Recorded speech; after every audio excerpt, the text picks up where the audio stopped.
Educating, informing, serving. Fact TV, keeping government honest.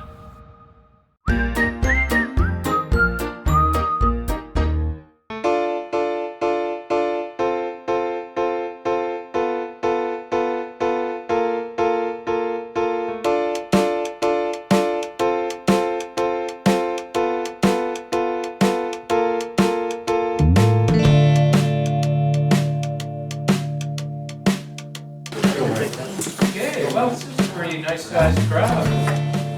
Good to see you. We're making history here right now, in my memory anyways. Our first town meeting held in the evening hours. We've got heat tonight, which is good. Don't turn it up. Amen.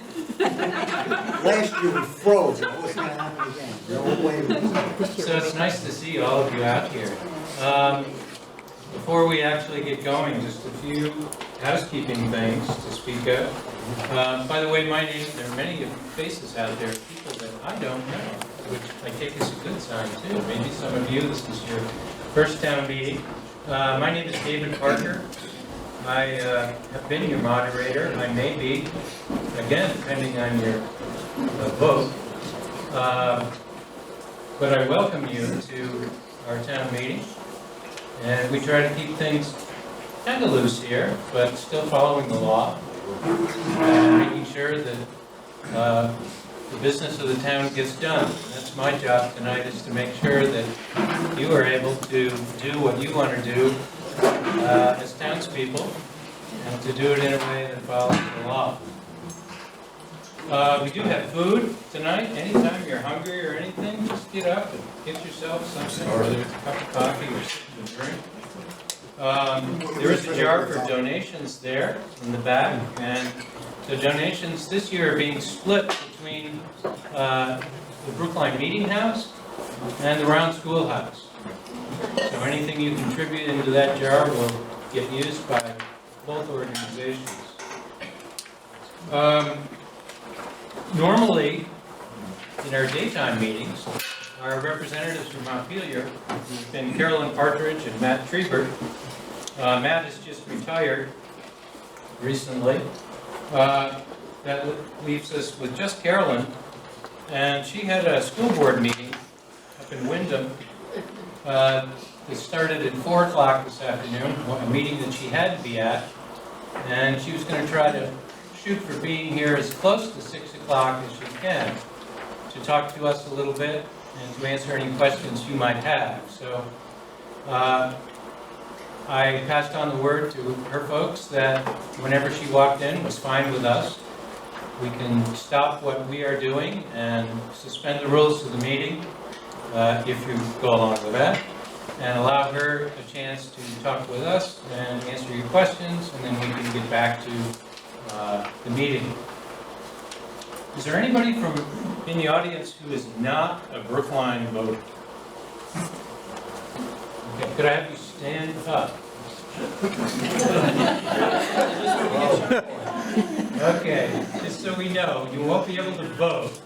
We're glad to see you here. And would you like to introduce yourselves? My name is Nick Ames. I live in East Hampton, Massachusetts, and my family recently bought the Cotton House in 872 Grafton Road. Pretty good. You're a neighbor. Oh, I'm his mom. even better. Moms are always welcome.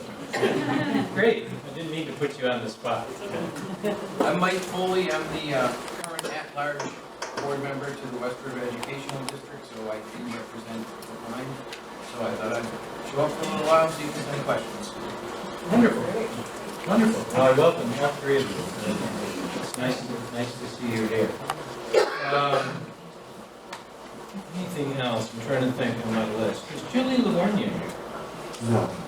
No. Okay. They just got home last night. Usually I'm advertising that Julie's got a sign-up list for her listserv, her electronic listserv in the back, and if she's not here, it's probably not there. So, anyways, if you would like to be included on Julie Livornia's list to get email notifications of things that are happening in town, could be lost dog or cat, Could be this meeting tonight. You can contact her and she'll add your name to the list and you'll get an automatic email from her. Okay. So, the last thing, we've got a sign-up list because we need to record your presence being here tonight. It's part of the Big Brother program. And so I will send this around if you would sign your name and just pass it along, and the last person who gets it, at some point, just bring it up front, drop it on the table here, that would be great. Thank you.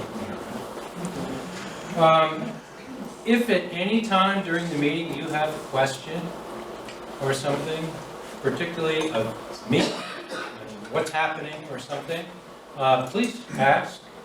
I can't guarantee that I will have an answer, but I'll try. It can get confusing at times. I hope that we can be civil throughout the meeting. Sometimes passions can run deep, and that's okay. Being passionate is okay.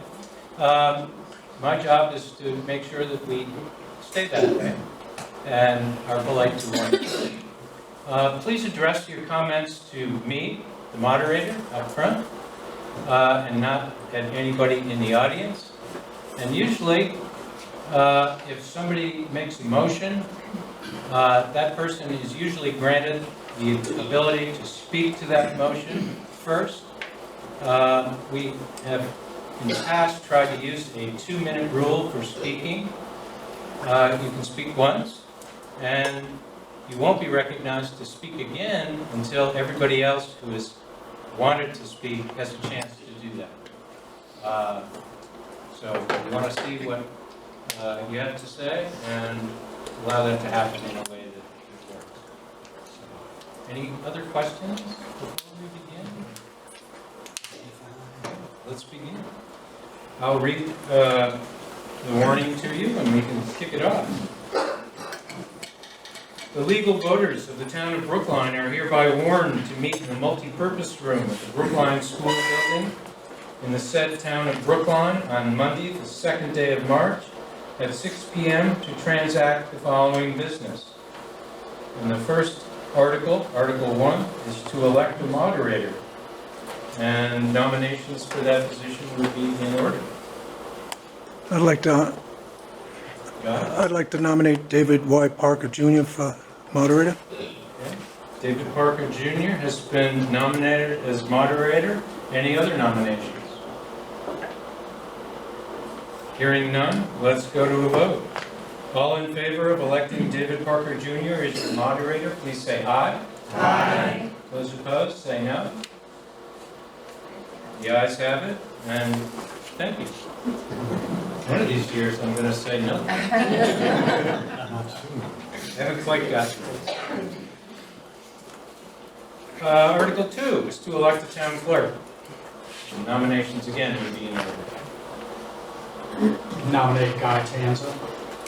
David Jones has nominated Guy Tanza. Any other nominations? Hearing none, let's go to a vote. All in favor of electing Guy Tanza as your town clerk, please say aye. Aye. Opposed, say no. The ayes have it, and Guy Tanza is your town clerk once again. Thank you. Thank you. Yeah. All right. Good job, Guy. Article 3 is to elect a town treasurer. Nominations Sarah will be in Wiswall. order. I'm sorry, I didn't hear you. I'd like to nominate Sarah Wiswall. Okay, Sarah Wiswall has been nominated by Bruce Mello. And again, I should have said this beforehand.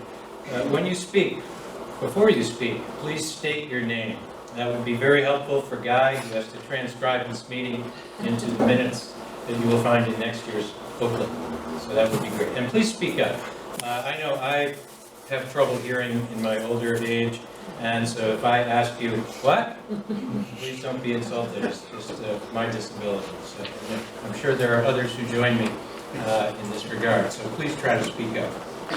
So Sarah Wiswall has been nominated as town treasurer. Any other nominations? Hearing none, we'll go to a vote. All in favor of electing Sarah Wiswall as your town treasurer, please say aye. Aye. Opposed, say no. The ayes have it, and you've elected Sarah Wiswall as your town treasurer. Moment for applause. And that's fine, that's good. Article 4, to elect a collector of delinquent taxes. Nomination again. Yes, Dorothy. Dorothy Maggio, I nominate Guy Tanza. Guy Tanza has been nominated. Any other nominations? Hearing none, we'll go to a vote. All in favor of electing Guy Tanza as your collector of delinquent taxes, please say aye. Aye. Opposed, say no. The ayes have it. And you have elected Guy Tanza as your collector of delinquent taxes. Thank you, I think. Thank you. 2 years in a row, no delinquents. Actually, it's 4. 4 years. Yes. The last 2 years ago, we had a bankruptcy that cleared up after town meeting. So we're very fortunate the people of Brookline have realized their responsibilities, and it makes it a lot easier for the town. This is good. David? David? David, Margaret Carasota. Guy, I didn't hear a word you said. And, I have my hearing aids. Do you want to borrow one? but, including the people up front. Okay. You were introduced, and there are some people here who have never been here before, like the rest of Okay. Also plenty of seats in the front so people can't get back. I would recommend them.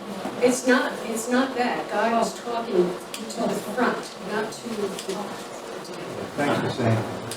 Okay, but I was instructed to address my conversation to the moderator, so maybe I was wrong. What did I- you say? What I said, I'm sorry.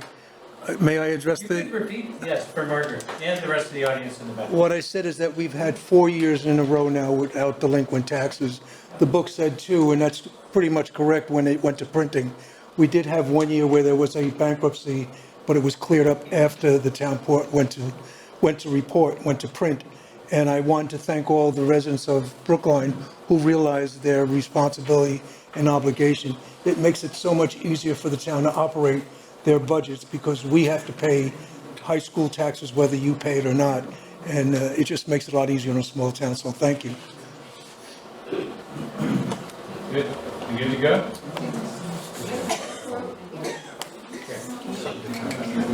Article 5 is to elect all other officers required by law. And if you flip the page in your booklet, we will just use that as your program and go down through the list. We would be on seats for the select board to start off with. And please, select board members, correct me if I say anything that's incorrect here in terms of terms or anything else. Yes, ma'am. Did you, I think you wanted us to get introduced, so Yes. they know our faces Oh, and names. Didn't you say you wanted to introduce, say her names? I don't know who everybody is on the select. Fair enough. okay, how about we start right here with the chair and we'll work our way right down. I'm David Jones, I'm the chair of the select board. My name is Joseph Dutton. We're just the regular select board members, nothing special. I'm Shelby Brimmer, this is Bruce, you all know he's special. It's about time. I know. She's wild card, but whatever. Bruce Mello, vice chair. Gwendolyn Tanza, Sarah Wiswell. treasurer. Guy Tanzer, Treasurer. Can we be heard? Okay, Great. good. Now that we know who these folks are, there is a select board seat that is currently has been occupied by Bruce Mello. It is a 3-year term, and nominations for that seat would be in order. Yes, Dorothy. Dorothy Maggio, I nominate Bruce Mello for a 3-year term on the select board. Stay back. Bruce Mello has been nominated. Any other nominations? Hearing none, we'll go to a vote. All in favor of electing Bruce Mello to the select board seat as written, please say aye. Aye. Opposed, say no. The ayes have it. And Bruce has been elected to yet another term. There is one more select board seat that is currently up, and that's a seat that is occupied by Shelby Brimmer. It is a one-year seat. Doug? I'd like to make a comment about the term there. First of all, I'm Doug Wellman. We went from a 3-person to a 5-person board, the seats were originally set up as 3 3-year and 2 2-year positions. So every year, barring resignations, there'd be 2 vacancies, one for a 3-year and one for a 2-year. And somewhere, in the last 15 years, things went a little awry, but I believe this should correctly be a 2-year position. I agree. Good. Nomination?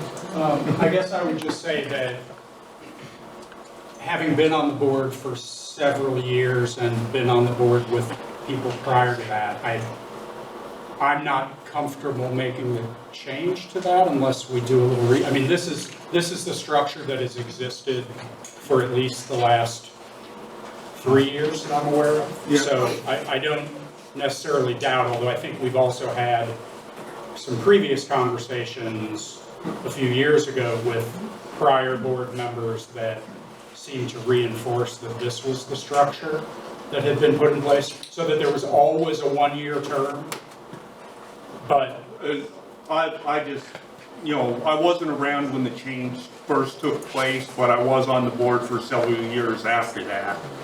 And I believe that's the structure that the League of Cities and Towns recommends and what was voted to be approved. I'm okay with doing it as 1 year now, and pending some investigation before next year's election. yeah, I think that's, thanks, Tom, I appreciate it. I'm just curious, other than compliance with the Vermont, that you think that that's the way it's supposed to be, other than compliance, is there a reason you would want it to be a 2-year board? So, Not that that's not a good enough reason, the compliance, but I was just curious if there was something else that piqued your interest about bringing it back to a 2-year. continuity on the board, that there's a regular cycle of 2 positions every year pending any resignations. And then the resignation issue, if it came up, would be filled by a vote to put somebody in until either the next town meeting or the end of that term. Say somebody resigned a month into their 3-year term, you could vote somebody in for the remainder of the 3-year term. But continuity is the main issue. Yes. May I address the audience? Stan, I would like to ask Stan, because Stan did a great deal of research in this select board thing. Do you recall any of those irregularities with the, I don't. I don't mean to put you on the spot, but I'm afraid I don't recall. I know Okay. the research you're talking about. I do remember doing it. But Okay.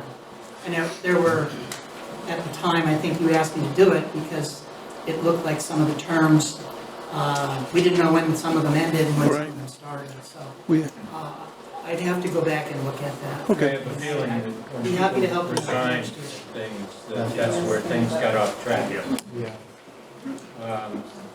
Well, we're listed as a 1-year term here. It sounds like the select board has some investigation to do before next year's meeting. And if you're okay with that, Doug. I'm okay with that. Okay. Anybody else have concerns about this at the moment? Okay. Let's go forth then. So, this would be, as constituted right now, a 1-year seat currently occupied by Shelby Brimmer. Nominations would be in order. It would be my pleasure to nominate Shelby I told Brimmer. you a long pause. I asked him specifically to pause. Before Bruce continues with his nomination, if anyone else is interested in trying the lovely 1-year term, I just little got- taster seat, Paulson. Yes. I'll nominate Shelby Brimmer. So, Shelby, is this something you're interested in? No other takers? No one's curious?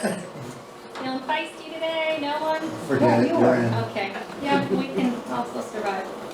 Okay. A year with these guys. So Shelby's willing to do this. Any other nominations? And that was nominated by Bruce, correctly? That was nominated by Bruce Mello, yes. She was nominated twice, but that's all right. Any other nominations? Hearing none, let's go to a vote. All in favor of electing Shelby Brimmer to the Select Board for a one-year term, please say aye. Aye. Those opposed, say no. The ayes have it. Shelby, you're there again. The next position I see is a lister position, currently occupied by Marcia Oman. Nominations for that lister position would be in order. I'd like to nominate Marcia Oman. Okay, Oman has been nominated. Are you still interested in Marcia? Okay, good. I don't mean to, just want to make sure. Any other nominations? Hearing none. Let's go to a vote. All in favor of electing Marcia Oman to the lister position, please say aye. Aye. Opposed, say no. The ayes have it, and you have elected Marcia Oman to the lister position. The next spot open is an auditor position, currently occupied by Kendra Brooks. Nominations. I'd like to nominate Kendra Brooks. Kendra here. Not yet. She did say she was coming. Do we know if she would like to do this? You know, she said something to me today about it. I was trying to think what it was. Oops! One job.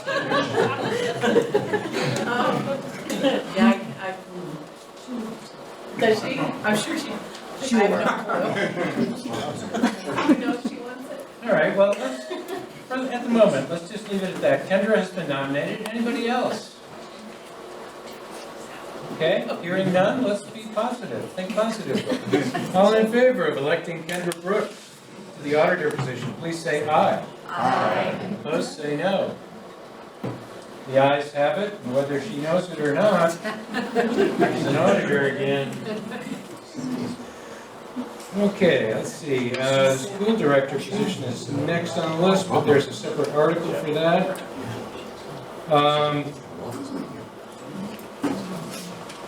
The last bunch of years, we've had the select board has served in the constable positions. Dave, there's a 2020 opening on the cemetery commission. Oh, thank you. I even have it marked and School director. read over. No, that's a separate article. Yeah, that's right. Okay, I'll come back to the constables later. We have a cemetery commissioner position currently occupied by Cynthia now. Nominations will be in order. Well, I'll nominate Cynthia now if nobody else is going. Okay, Cynthia has been nominated. Do we know, anybody know Cynthia would? Okay, let's presume she would be. The people on. Anybody else? Okay. All in favor of electing Cynthia now as the cemetery commissioner, please say aye. Aye. Opposed, say no. The ayes have it. And Cynthia has been elected as the cemetery commissioner. Yeah, the first and second constable positions have been handled by the select board in recent years. I'm not sure why we still have this on the list, really, whether we need to. It's become more complicated nowadays in terms of the training that one needs. If one of you wanted to be this, you'd have to go to the police academy and do all kinds of things. Should I presume that you're content with keeping it this way and having the select board serve in this way? Yes, Dan? Yeah, I believe it's the legal requirement, so I would make a motion that we authorize the select board to perform constable functions. Is there a second for that? I second it. Okay. It's been moved and seconded that we allow the select board to continue serving as the constable position for the town. Discussion? I have a question. Yes. For Sergeant Benjo, if there's required training to be called a constable, how can we ask the select board to be in that position? In fact, in our budget, we do budget money for hiring the state police on an hourly basis if necessary because of that training requirement to be called a constable. and I have no idea to answer the question. I mean, I know sort of how we've gotten to this point, just the fact that the world of law enforcement got a lot more complicated than it used to be. So all the select boards gotta go to the training now, is what you're saying? No. No, basically, the select board picks up the phone and calls the police. And we do have, you know, contracts with the police. Oh, they never show up.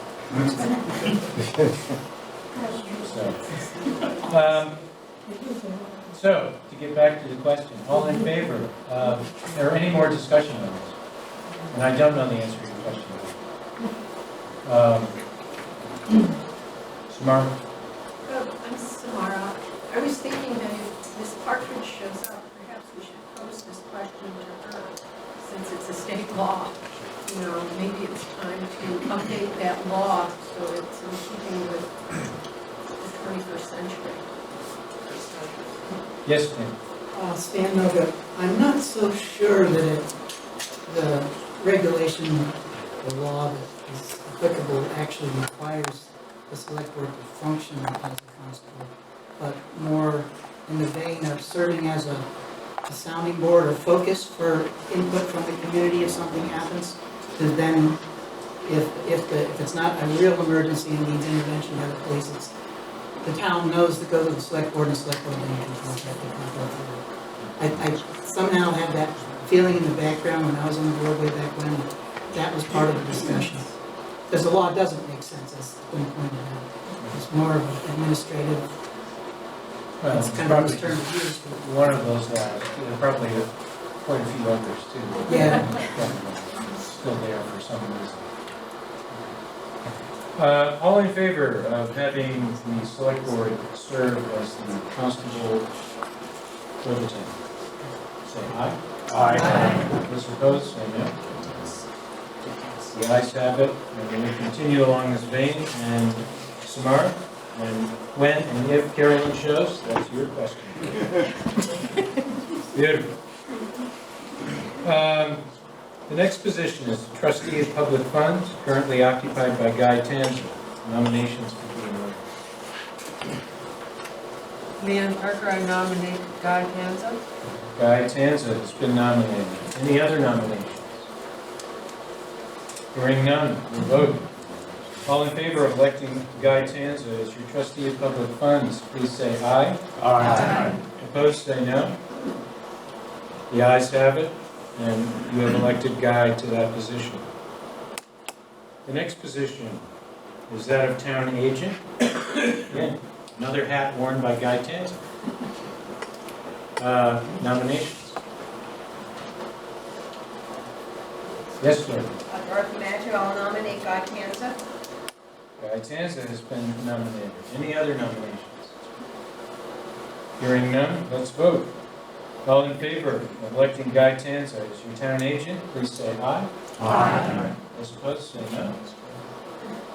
The ayes have it. You've elected Guy Tanza as town agent. The last one on the list, town grand juror, currently occupied by myself. Nominations would be in order. Masha Oman, David Y. Parker Jr. Okay. Marcia has nominated David Parker Jr. Any other nominations? Hearing none, let's vote. All in favor of electing David Parker Jr. as your town grand juror, please say aye. Aye. Those opposed, say no. The ayes have it, and you have elected me to that position again. Okay. That brings us to Article 6, which is, shall the town accept the auditor's report? And I would need a motion for that and a second before we can discuss. I make a motion to accept the auditor's report. Guy Tanza has made a motion to accept the auditor's report. Is there a second for that? I'll second that. Joseph Dutton seconded that. Discussion may happen. No questions? Okay. Let's vote. The motion has been made that the town accept the auditor's report. All in favor, say aye. Aye. Those opposed, say no. The ayes have it, and you have accepted the auditor's report as written in your booklet. Article 7. Shall the town vote to approve the general and highway fund expenditures net of non-tax budgeted revenues for the town as follows? Amount to be raised by taxes for the general fund, $125,047. Amount to be raised by taxes for the highway fund, $157,679. Amount of fiscal year 2019 general fund surplus, $23,484, which would be applied, I believe, to the figures above. The total amount of municipal taxes to be raised, $259,242. So we would need a motion and a second to begin discussion at this time. Yes, sir. Dr. Manager, I make a motion to accept Article 7 as written. Motion has been made to accept Article 7 as written. Is there a second for that? I second it. Guy Tanza has seconded that. Discussion may begin. I thought it might be helpful if the chair of the board just explained to you very briefly what some of those numbers represent, and if you have questions at that point, please feel free to bring those to the board. David. So all of the detail of the budget is in the town report, starting on page 15. I think the formatting of the warning might confuse some people, but just to be very clear, the general fund number is the 125,047. The highway fund budgeted number is the 157,679.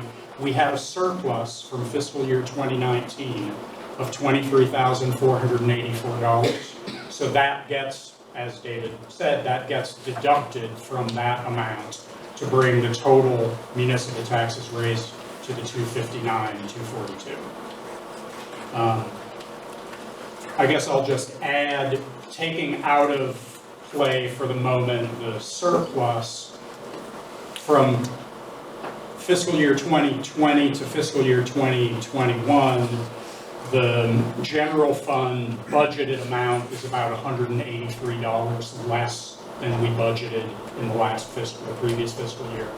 The highway fund, the $157,679, is $591 less than what we budgeted in fiscal year 2020. So each of the funds is slightly lower budgeted than it was for like to like last year, but the biggest amount, obviously, that reduces the taxes is the surplus that we ended up with at the end of fiscal year 2019. But I guess if people have any questions about the budget detail, we could talk through those. Sally Bigley, why was there a surplus? Was it just snow or? I think the main things that contributed to the surplus were, there were less wages. Legal in some issues? respect in fiscal 19. We also had revenues. Less legal issues? Less legal issues, right. We had budgeted $5,000 possibly, I think, for legal, and we had basically almost no legal expenses. The detail of all of that is also in the report under the columns for FY 2019 actual versus the adopted budget, but it was primarily those things. Any other questions? Looks like we're ready to vote. All in favor of accepting Article 7 as written, please say aye. Aye. Those opposed, say no. The ayes have it, and you have accepted Article 7 as it's written in your town report. Article 8. to see what dates the town will vote to collect taxes. Currently, taxes are collected on the 15th of February, May, August, and November, if my memory holds true. Doesn't have to be that way, it's up to you. So I would entertain a motion for whatever somebody would like to do. I make a motion that we keep the tax collection on the same dates, the same, they're not actually quarters, but the same dates that we have. It seems to be less troublesome and people are conditioned to that. Okay, so a motion has been made that we stick to the current dates for collecting taxes, which is the 15th of February, May, August, and November. Is there a second for that? Seconded. Okay, it's been moved and seconded. Discussion? No discussion. Very sedate crowd. I just wanted to ask maybe one thing, that in the event that the due taxes like this year fell on a Saturday, that we stayed in the office on Saturday and collected taxes, but I think it would be wise to move the tax date to the following next business day, which would be a Monday, rather than a Saturday or a Sunday. Speak up a little bit, because I don't think they can hear you. Oh, I'm sorry, did you hear that? I was just, this year we had a tax day that fell on a Saturday, and in town, we stayed there all day Saturday and collected taxes, and I think a few people were a little confused of the due date. So I would like to make a motion that if it falls on a Saturday or a Sunday, that the next business day, which would be a Monday through Friday, should be the due date. And the office will stay open that day. Did anyone not pay their taxes on Saturday because it was on Saturday? There were a number of them that did not, yes. We got some on Monday, Tuesday, and Wednesday, but because of that, I'll speak, I'm also assistant treasurer. I can say that we had some people, so we didn't calculate interest for that specific reason, because there was some confusion. So we gave them that grace period. We didn't broadcast that, but we did do it realizing that it wasn't fair because some people were a little confused, and we're a small town and we're able to do that without too much upsetting too many things. So for next year, that would affect the May and the August payments. May is on a Saturday and August is on a Sunday. So we would make Monday the due date, and the office will be open that day rather than a Saturday. So do you need a motion to amend the original motion? Yes. So I would like to propose an amendment that the May payment be changed to the 17th and the August payment be changed to the 16th. And the other two remain. Is that all right with you, Sarah? As long as they're collecting on Okay, Monday. so Yeah. It's fine with me. we have an amendment that has been made that the schedule would be altered. The February payment would occur on the 15th. The May payment would occur on the 17th of May. The August payment would occur on the 16th. And the November payment would be on the 15th. We need a second for this amendment. David? Okay, Joseph Dutton has seconded that. Discussion on this amendment. Chris? Chris Webb. So I'm just looking at my calendar, and May 18th is a Monday, and August 17th is a Monday. So I think we just vice versa. So August 16th is a Sunday, and May 17th is a Sunday. Alternative dates. Sometime in May. Oh, are we talking about 2021, right? Oh, I'm sorry. Yeah. All right. You're good. Or are we talking about the fiscal year? It would be next fiscal. Well, we're setting the tax, this is for next year's taxes, so I'm thinking next November, August and November What date does this 15th fall on? I think I was half right. So August of 2020, November of 2020, and then February, May of 2021. So the May of 2021 would be correct, as the 17th. All right, so repeat the dates. February 15th, May, No, we've already passed the February one this year, so. No, going next year. February. The 15th is on a Monday. okay. So we're talking 21. I just want to, before we get to the raised hands, I just want to make sure we have the right years attached to this. It's the 15th, it's a Saturday. May, we'd like it to be the 17th of 2021. And that's the last payment. Right, and then, no, then we have Then we have August of this year. November. Yeah, August and November. November of this year is a Sunday, so November should change, 2020 should change to the 16th. And August, And August is a Saturday, so August 2020 should change to the 17th. I really don't mind working 4 weekends a year. You want to check that for me? You were both right.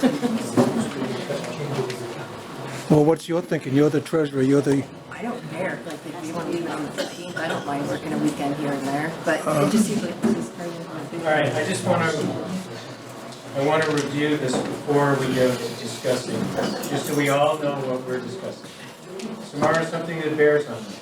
Yes, Okay. because I remember in years past, we've had this occurrence before, and I believe somewhere in the minutes of some past town meeting, we'll find that whenever the due date falls on a weekend, it automatically goes to the next business day. So it's not necessary to be in there all day on Saturday. Yes. And so,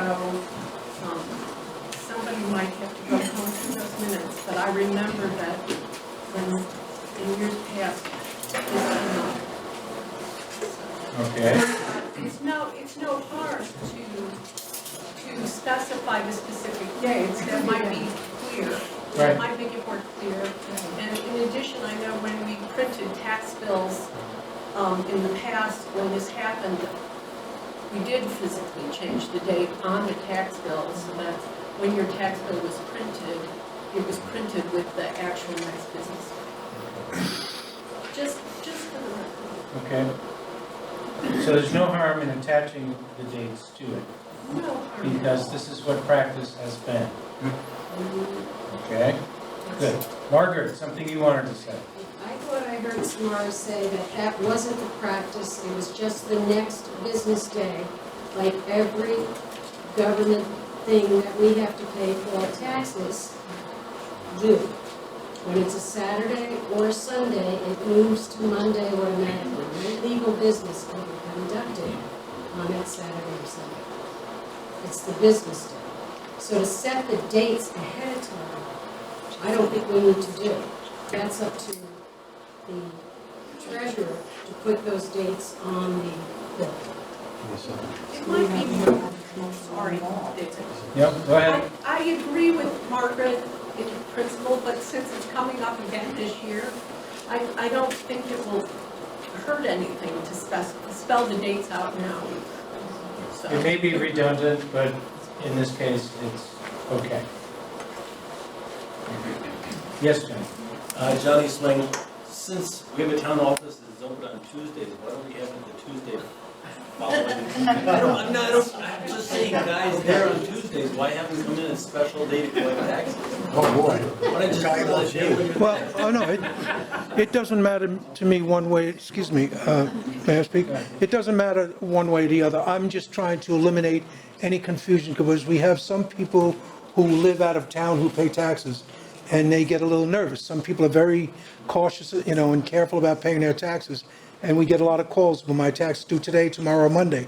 And as far as Tuesday, that's fine with me, but I think I'm on the same page as Margaret, that to make it simple, maybe we should just say that if the tax due date falls on a weekend, the taxes are due the next business day. And that maybe makes it simple, and it can stay like that all the time. Because it doesn't bother me one way or the other. I'll be there Monday or Tuesday. As So, the maker of the motion to amend, how does one feel about it? I'd just like to point out that the warning for this meeting says that we should specify the dates oh, okay. that taxes should be collected. Yeah. It's true. 15th, but it's going to be It's true. Well, I like John's idea. Tuesday, because I'm there. That would be the next business day that they'd be open. Yeah, we will be amending the amendment then. okay. We can do that. Yeah. I like that, John. Well, so we have an amendment to the amendment. Boy, I don't get paid enough for this. Should I withdraw my amendment to allow just a new one? You could do that. I withdraw my amendment. You don't need to. You can amend twice. But, So do you have those dates? But- Do you know those dates? Okay. Doug Wellman, who made the amendment, has withdrawn his amendment in favor of the amendment made by Johnny Swain. Johnny, would you like to state that again? That the taxes, if due on a Saturday or Sunday, are not able to be collected because it's a Saturday or Sunday, then that they be collected on the following Tuesday when Guy is in the office. Yep, It's easy enough to go on the calendar and figure out what the dates are. It's not rocket science. Is there a second to Johnny's amendment? Second. Okay, it's been Who's seconded by who? Chris was. by Stanley Nogan. More together. So, discussion on this point. Yes, Dorothy? Isn't there someone in the office on Mondays? Not as a scheduled day. I know that Fridays and Sarah was there, I was wondering if Mondays was the day. That's a good question. He's always there. But if we could plug in the actual dates, I think that would be the, schedule. yep. Okay, any other discussions to this point? Okay, we will vote on the amendment. The amendment, state it again, John.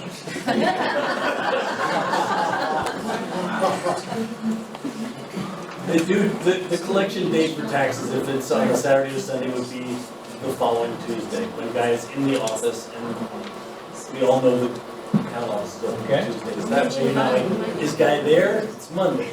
We all know it's open on Tuesdays.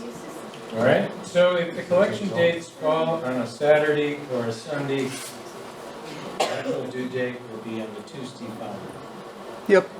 Can I just make, Yeah. just to clarify, that means when the date falls on a Wednesday, it will still be due on the Wednesday. So people will have to come into the office to collect it on the Wednesday. Or the Monday? Or the Monday or the Friday. Well, he's there on Thursday. Okay, let's see, what other days of the week? It's still pretty on Tuesday for you. Yes, Lyndall. To do Wednesday. I think we're causing ourselves a tremendous amount of trouble. Let's just select the dates, and that be it, in the morning and the calendar, period. Whether it's Tuesday, Wednesday, Saturday, didn't know, it's late. Well, if that's the way you feel at this point, you can either make an amendment or you can vote against it.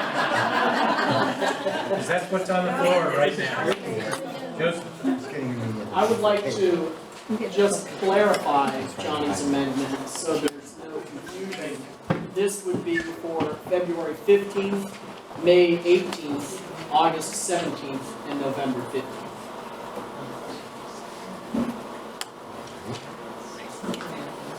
Unless I read the calendar wrong. That's simply moving the May, which we had moved to Monday, from Saturday, we're moving that to Tuesday. Exactly. And the August, which was Sunday, we're moving that to Tuesday. Thank you.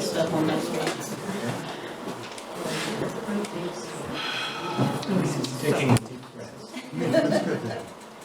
All in favor of the amendment, please say aye. Aye.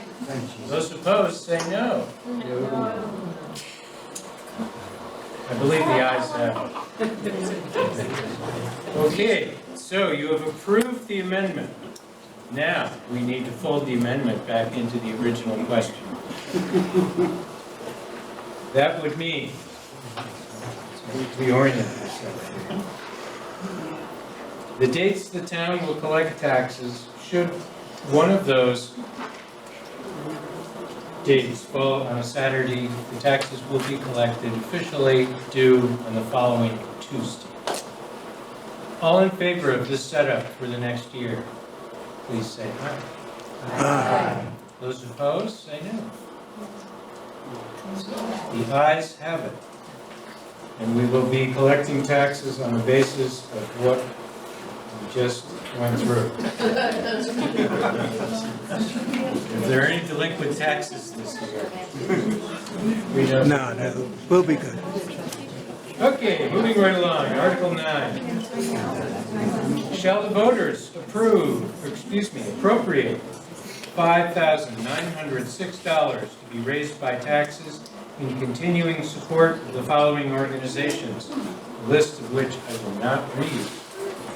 You can see. A motion would be in order, and second for that, before we can discuss. I move that we approve the appropriation list. Okay, Article 9 has been moved as written. Is there a second to that? I'll second it. Okay, you have 2 seconds there, Gene Albee and David Jones. Okay, it's been moved and seconded. Discussion. Yes, Marcia. Marcia Holman? Tell me about the Southern Vermont Therapeutic Ration. That's our next article. Oh, I'm sorry. We'll get there. Any other questions or discussions on Article 9? I just wanted to, David Jones, I just wanted to clarify one thing. Leland and Gray Education Foundation, historically, for the last several years, we have approved $250 for them. We never received an actual request from them this year for an appropriation. We received a thank you for appropriating money last year, but we never received a formal request, which is why we have not included that in the list, in case anyone was curious about that. Any other discussion? Yes, Dan. Dan Towler, just wondering how all these various amounts are arrived at, and from what you're saying, I gather that each of these organizations does have to request to be on this list? Yes. So they decide, they ask for what they want. I see. So very simply, it's just, their annual giving campaigns. They go and say, hey, we would like this much money from you. You've never donated or you've donated before. And they pick the amount that they want. And then we're presenting that amount to you, the town. So that's just all the numbers are based on. Thank you. Any other discussion? How do you get on here? Yeah. Well, sir, you missed the window. You had to submit a letter. There was a date. Samara. I can speak to this one too. In the last couple of years, I don't remember what year it is, Glenn may remember, but we also adopted the criteria that New Thing uses, which is that in order when you submit a request, you have to have some demonstrable service to the town of Brookline. That was important because there were a lot of requests submitted just like, oh, cool, free money, But So there has to be a basis for serving some section of the Brookline population to the request. Yeah, right. It was, I think New Thing started that trend, so I'll credit it Okay. Margaret? One of the things I noticed was the Townsend Food Shelf wasn't on it this year. What? The Townsend Food Shelf did not submit anything this year? Were they late in submitting, or they just didn't submit? They didn't I can answer that. The last 2 years, the Townsend Food Shelf has not submitted any requests. Our impression is that their requests are now handled through the parent organization, and we haven't received a request the last 2 years. Thank you. Yeah.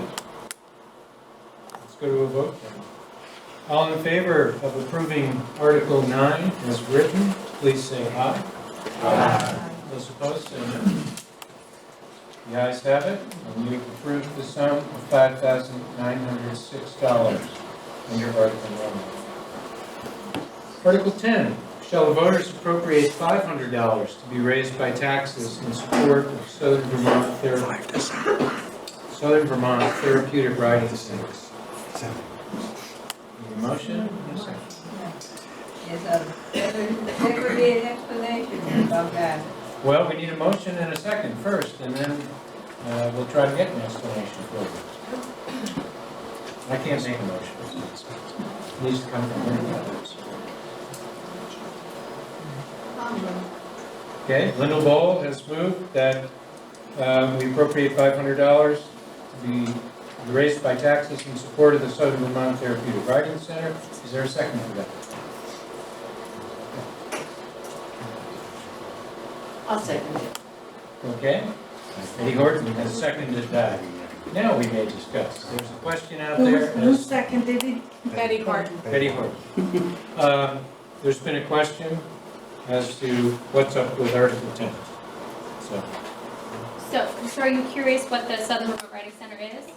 Yeah, okay, so they're a therapeutic riding center. They do adaptive horseback riding for children, adults with disabilities or mental health issues. That is just the entire process. If you're having issues with discussing, figuring things out in a normal way, or like what we would call a normal way, adaptive horseback riding, the way that it affects your body placement, is supposed to help you deal with behavioral issues, mental health issues, just general anxiety, things like that.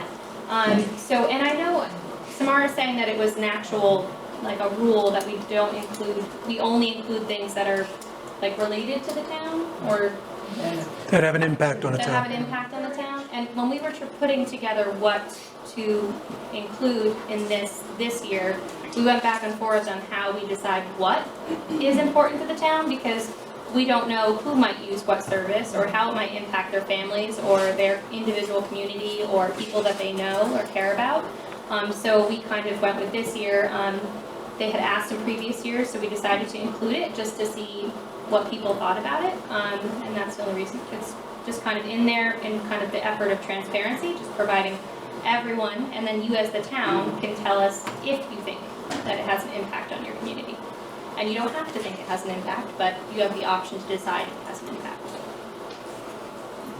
Linda? One of these several ones was if you're outside of the major list.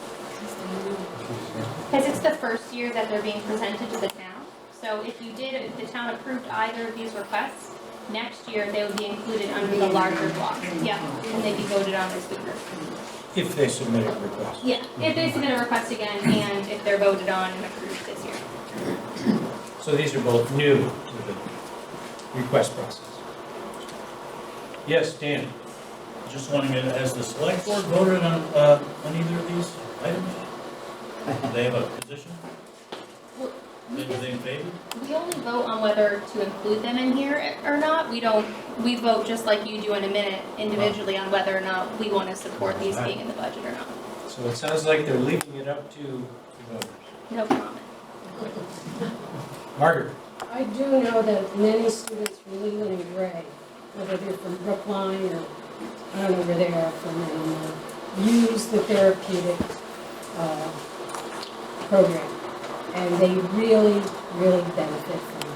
And I've seen the improvements, excuse me, over the years that they were doing it when I was working for them. I can also add that when I was teaching at the elementary school in Newton, there were many students who were part of that program. Any other questions or discussions? Yes? Is this the one that's in Guilford? Because there used to be one in Newfane, but I don't think it's there anymore. Well, Yeah. and Brown. Just gonna move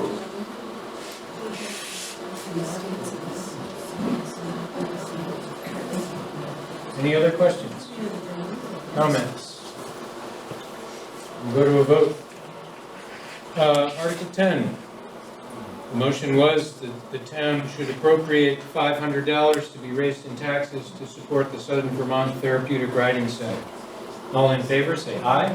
Aye. Opposed, say no. No. I don't know, my ears aren't what they used to be. Do a show of hands. If you are in favor of this, please stand.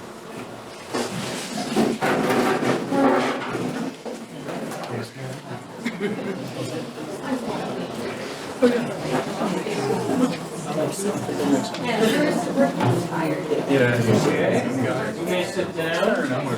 Those opposed, please stand. Well, so we're just way better at projecting than the rest of you. Okay, you may sit. Thank you I appreciate it. Michelle, you did such a good job selling it. Like I said, my ears aren't very good. My hearing is not very good. But yeah, you guys are loud for a minority. Okay, so the ayes have it, and Article 10 has passed.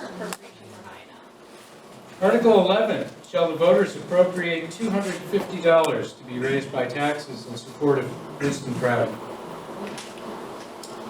Need a motion? A second? I make a motion, we accept it.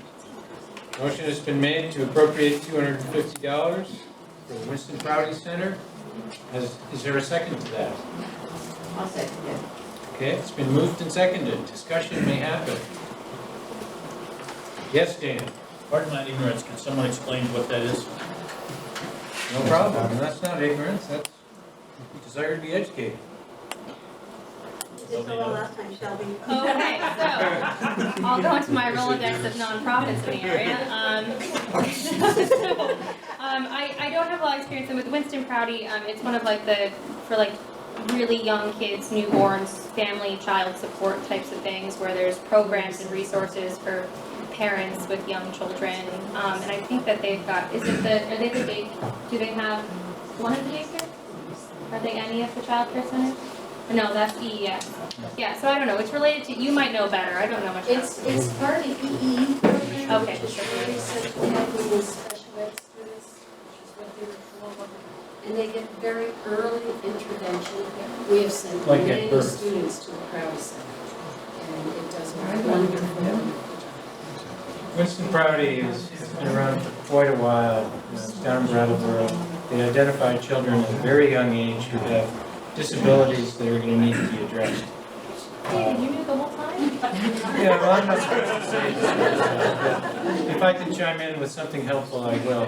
I'm not advocating for or against by any means, but they've been here for a long time. They pick up children at very early ages so that by the time those children get to schools, they've been identified, they've been working with various teachers and things before the kids get there to ease their transition into school. And yes, Linda.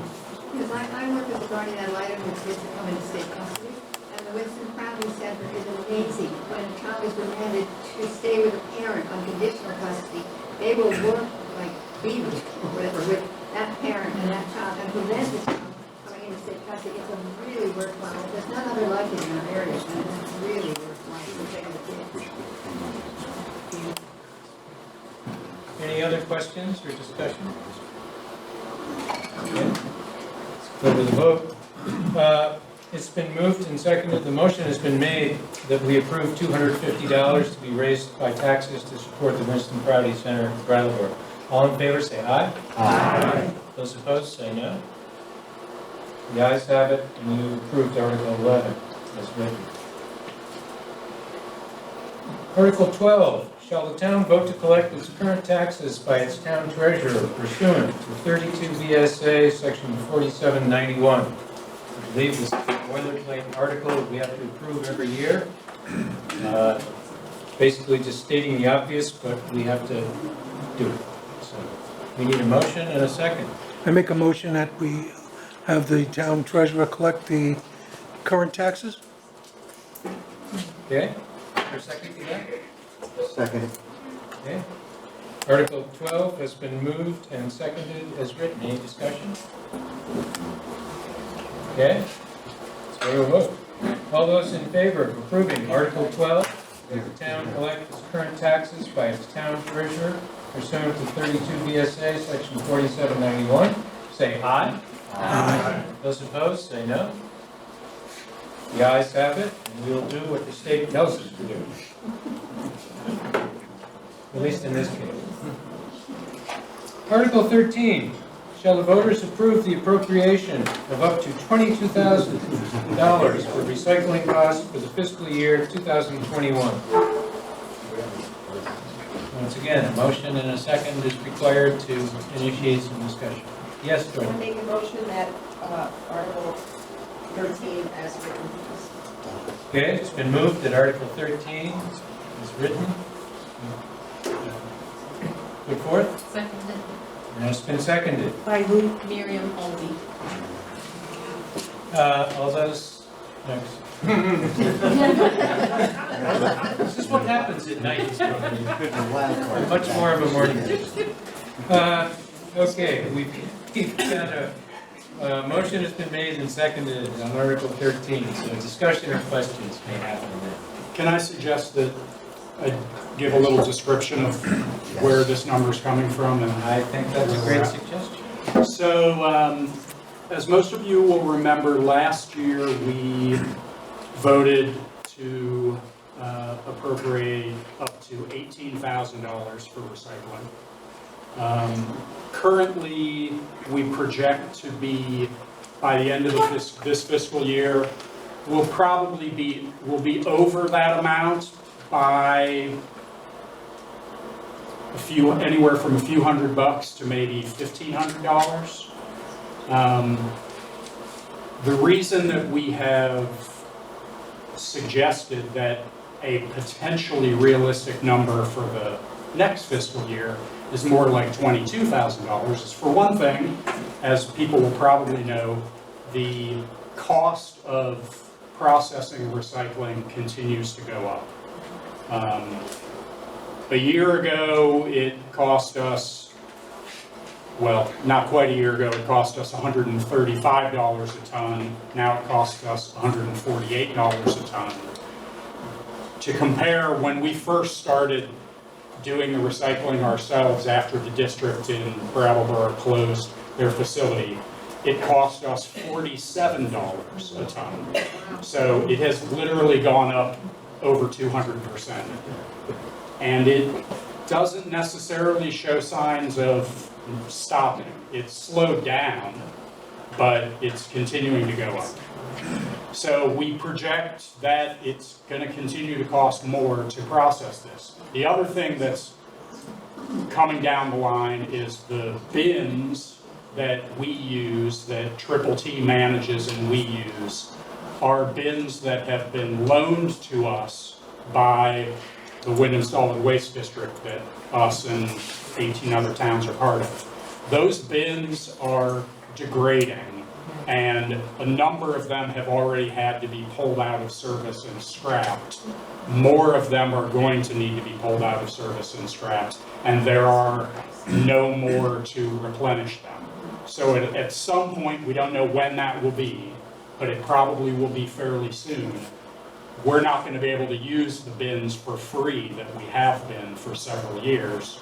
We're going to have to, if we were to continue this, we would probably have to rent them from Triple T, get Triple T to buy some and rent them from them, which is probably going to cost us another couple $1,000s a year. So that's mostly how we get to a guess of $22,000, which is very much a guess because none of us really know, no one knows where this is going. To give another little bit of perspective, if the way this works out as far as taxes for property owners, if your property were assessed at, let's say, $250,000, it works out to be about $80 a year for you, for your portion of this appropriation. It's important to note that some people in town are already going to the district office in Brattleboro to take their trash.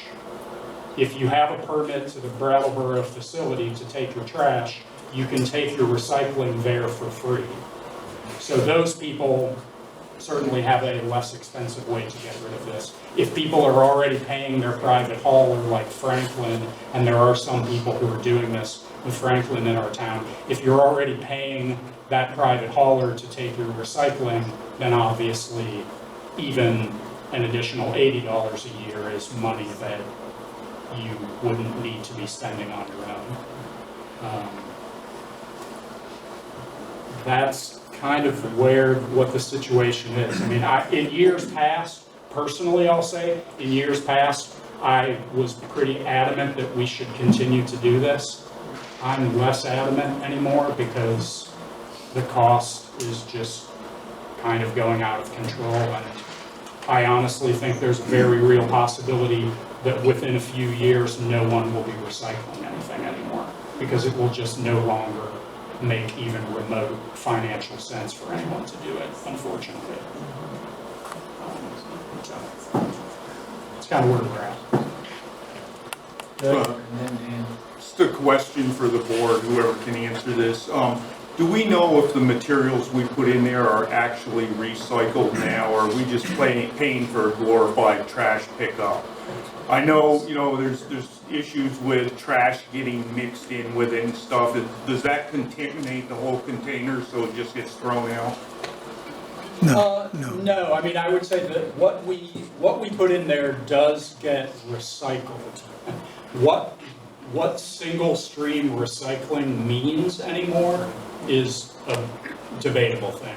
But all that stuff goes to Triple T in Brattleboro. Triple T sifts out garbage that's obviously garbage, and they charge us a separate price for that, which I will add, ironically, is less than what they charge us for the recycled material now because of the way the markets have gone. They then take all of that up to Casella in Rutland, and who is basically the only person who handles any of this stuff. What Casella does with it from there is anyone's guess. But no, I mean, we have never been, Triple T hasn't said to us at any point, what you're putting in there is worthless, or not worthless, is too contaminated to deal with anymore. But like we say, the standards are much lower now for all recycled things than they were a few years ago. So, thank you. Dan, and then Margaret. Dan Towler again. I was going to ask the same thing Doug did. I don't know, even though we haven't heard from anything from Triple T to the effect that it's not being recycled. I would personally be surprised, given what probably ends up in that bin, if that stuff ever gets to an actual, what percentage of it gets reused. I don't know. I don't know if any of us can know, but. Well, yeah, I mean, I guess I would say it's important to note that, I mean, material like that, the odds that any of it at this point actually gets recycled into anything is extremely low, because generally speaking, that all has been historically going to China, and China no longer will accept it. That doesn't necessarily, even if it was as clean as it could be, it's very likely never being made into anything else, regardless. But yeah, sorry. Well, I don't know. I'm not up on the facts of the matter, but I would think if the cleaner a load or the better things are separated, the more viable it might be for somebody. But I don't know the answer to that. But it sounds like we're paying a lot of money here just for us to sort of feel like we're recycling when we're actually not. And it's, as you say, it's a volatile market, and the number is going just straight up each year. And it's already, $20,000 is a big chunk for considering the size of our budget. I don't know, maybe this I do recall that, and again, I don't know if this would make any difference, but I thought that last year there was some discussion of, instead of just having that thing out in a, open area, accessible 24/7 with no monitoring at all, inviting all kinds of things to get thrown in there by any number of people who may not even live here. If it would make sense to have it, say, in the town yard behind a, locked gate and only accessible certain hours or something like that, perhaps gets a cleaner load that might be worth more, but I don't know if that would make any difference or not. Yeah, I mean, I guess I'll just address that the purity of the way that we could end up with a product that had more immediate value would be to, quite frankly, to go back to having separate paper and glass, and like we did when there was a facility in Brattleboro that processed it. Unfortunately, that ship has sailed, realistically. And in order to do that, we would have to have multiple bins all the time, which would raise our costs. Yeah. Actually, that's if we could even get a hauler that handles that to take our business, which when we originally bid this out, the one vendor in Brattleboro who deals in dual stream recycling didn't even want to bid on us because we don't have volumes enough. So, yeah, that's...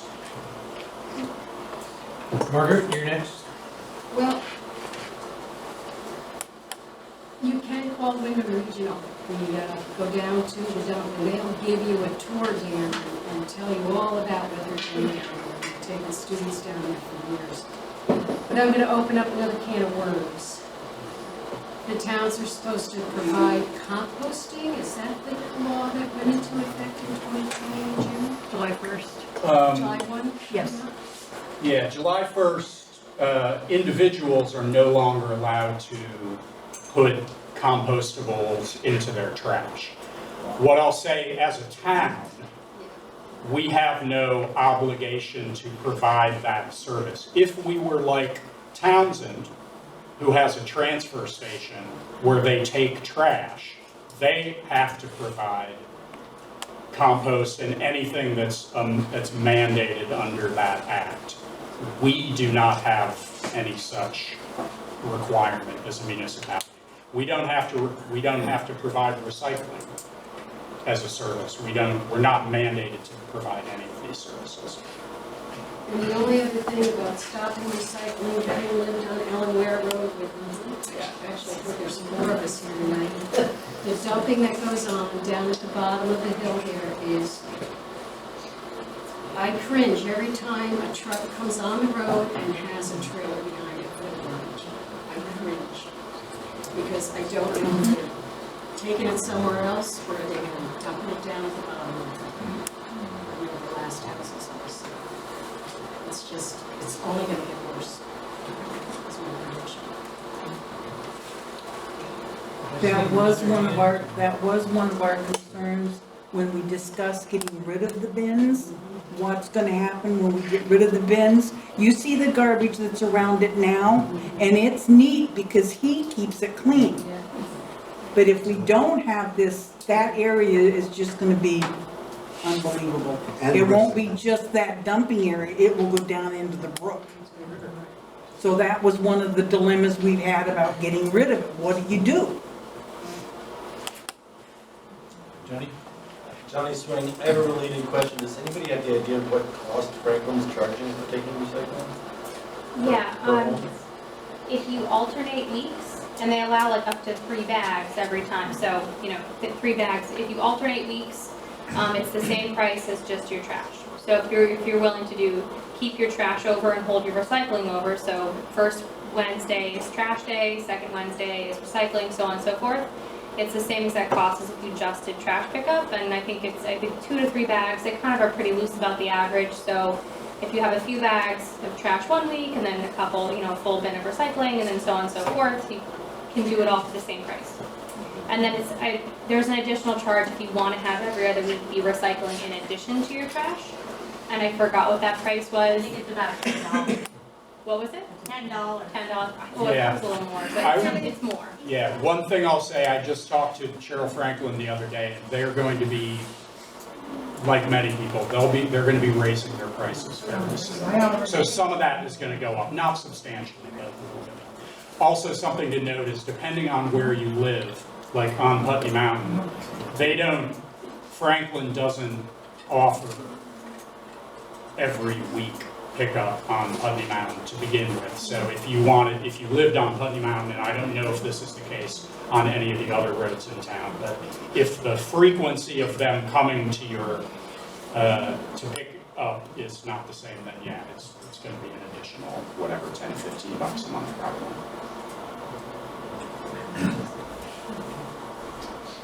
Other questions, comments? Yes, Dean?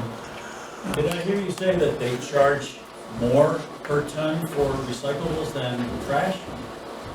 At this point, generally speaking, the large haulers who consolidate and actually process material are charging more. They have to. They have to charge more for recycled material than they do for normal trash, because it's more expensive for them to get rid of recycled material than it is for them to get rid of. Because most of the trash that we have that goes as trash gets shipped to New York State and gets incinerated. Whereas the recycling ends up being crushed and consolidated and put on a freighter to sit off some,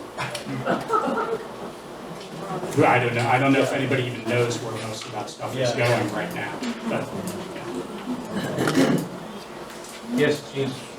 So just to be clear, so our options are, if we don't go in this 20-something thousand, our options are to hire our own pickup service like Franklin, or go to the route where we place ourselves. yes. Yeah, because it is still a requirement. We are all required to recycle basic recyclables. We're not allowed to put them into the trash. It's worth noting there's absolutely no enforcement of any of these aspects of that law. And there's a possibility that they may end up amending the law to remove glass as a mandated recyclable. Archie? Just a bit of history here. It seemed to me like recycling was going great until the state of Vermont mandated that we recycle. I mean, everything was fine.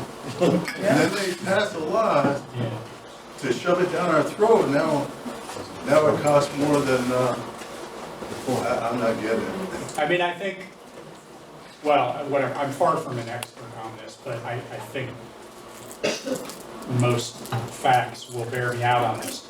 Honestly, the biggest thing that has caused the problems with these markets is that as a country, we pretty much built a single stream recycling structure that would be easy for everybody to just put things into one bin and it would all get crushed up into this not particularly usable thing that China was willing to take. And China is no longer willing to take that quality of material. And as a country, we pretty much never came up with anything to do with it ourselves. So the timing of it certainly does coincide with Vermont having mandated it, but I don't know that any of that is really, 3 years ago, we could actually make money off of this still, or 4 years ago. We would have actually gotten, 4 years ago, if we had Triple T, they would have picked up our material and we would have actually made money off of it, because it was still being able to be resold somewhere. But the markets have totally flipped because of, When you've got one global destination, and then one global destination says, no, not anymore. Margaret? Just a real quick question. Did you ever figure out, I might have missed it earlier, how much per household the 22,000 works out to be versus all of us buying? I thought you said $80. $80, I think it was. Well, yeah, I mean, I don't, yeah, it depends on what your, I mean, the way the taxes work, it depends on the assessment of property.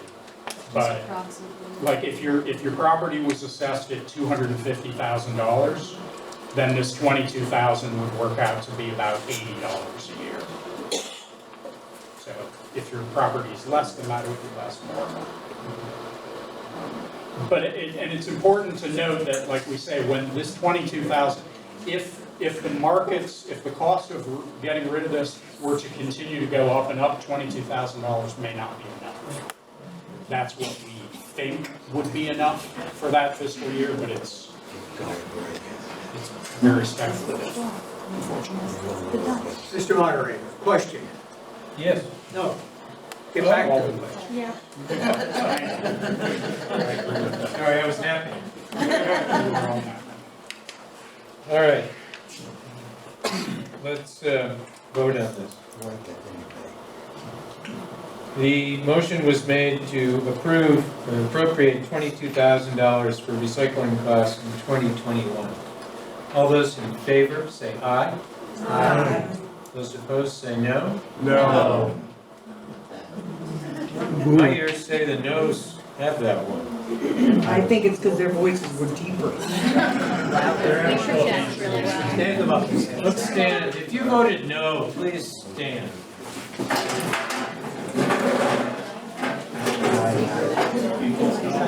Are you standing? No, I'm sitting.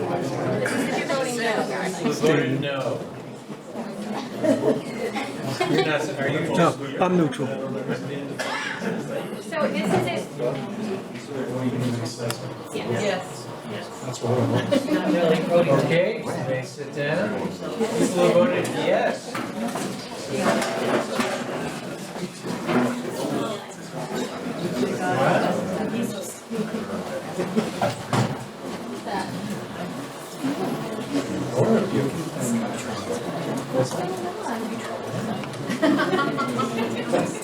I'm not taking 15 minutes anymore. You all the time. I'm sick of constantly having to do something. Wow, my eyes tell me that the yeses, the ayes have it. Does it? I think so. Yeah. Paper ballot? Do we need? Oh, no. That's the whole fun town meeting, come on. No. Yes, people, stand up again, please. I'm gonna take a count this time. And yes, get somebody else to count with me. Guys standing, is he up or down? Yeah, I'm standing. Are you voting yes? Yes. I'm not sitting up and over. This is what I care about. Your appropriations are like no one else. The state representative is in the, he was gonna cut this short so that she could get in and out of here. Oh, okay. Okay, you guys sit down. Let's have the people who voted no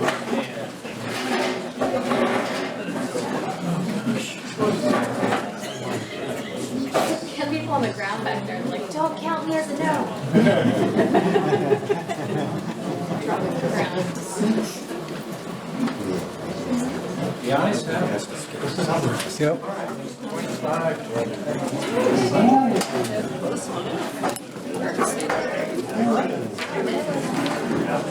If you'd rather do a paper ballot? Was it close? 25, 21. 25 in favor, 21 against. Okay. Yes, I'd like to have a paper ballot. I think it needs to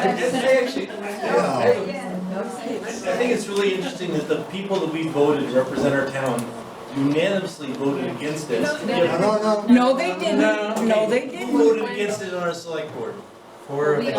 So 4 out of 5 of people that we voted in this town to represent us voted against it, yet we're not accepting their knowledgeable experience of what's going on. Like, I think. Well, I would add, just in the position of a moderator, I would say that they have chosen to put this up to you. they were not comfortable just making this decision themselves and saying, we're going to do this, including that in the budget. That's right. So they threw this up to you. And I think that question was answered before by Shelby. But so Can I just take ask- whatever you want to take from their position on that as individuals, but as a board, they said, townspeople vote on this. Yes? My name's Carol Martin. Can I just ask, if we vote this motion down, what is the alternative to that? You get rid of your own rubbish. Oh, okay, so it just moves back to a credit. Okay, I understand. Will our taxes go down, I'm sorry, Becky, will our taxes then go down those $80 or? Yes, the $22,000 would not be, yeah, if it's voted in favor, then this gets added to the taxes that are levied. Right now, we've had 2 people ask for a paper ballot. If I have 7 hands, we'll do it. No. Well, you may be one hand who doesn't want to, but there may be others who do. Didn't we get 25, 21? And Yes. Yes, but you know, you can question, it's okay to question that vote. That's what we're here for. I want you to leave satisfied.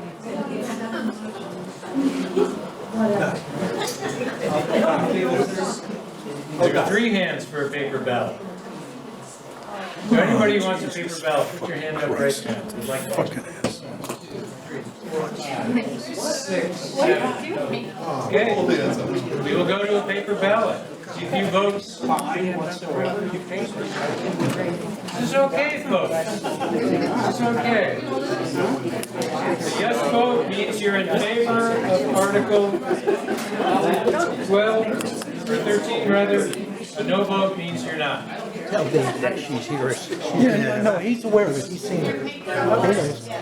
She has to, we did the best we could. We could do that. Carolyn, I've noticed you standing in the back for a long time. Okay, thanks. If while we voted, would it be appropriate to have you talking to us while we vote, or would you rather?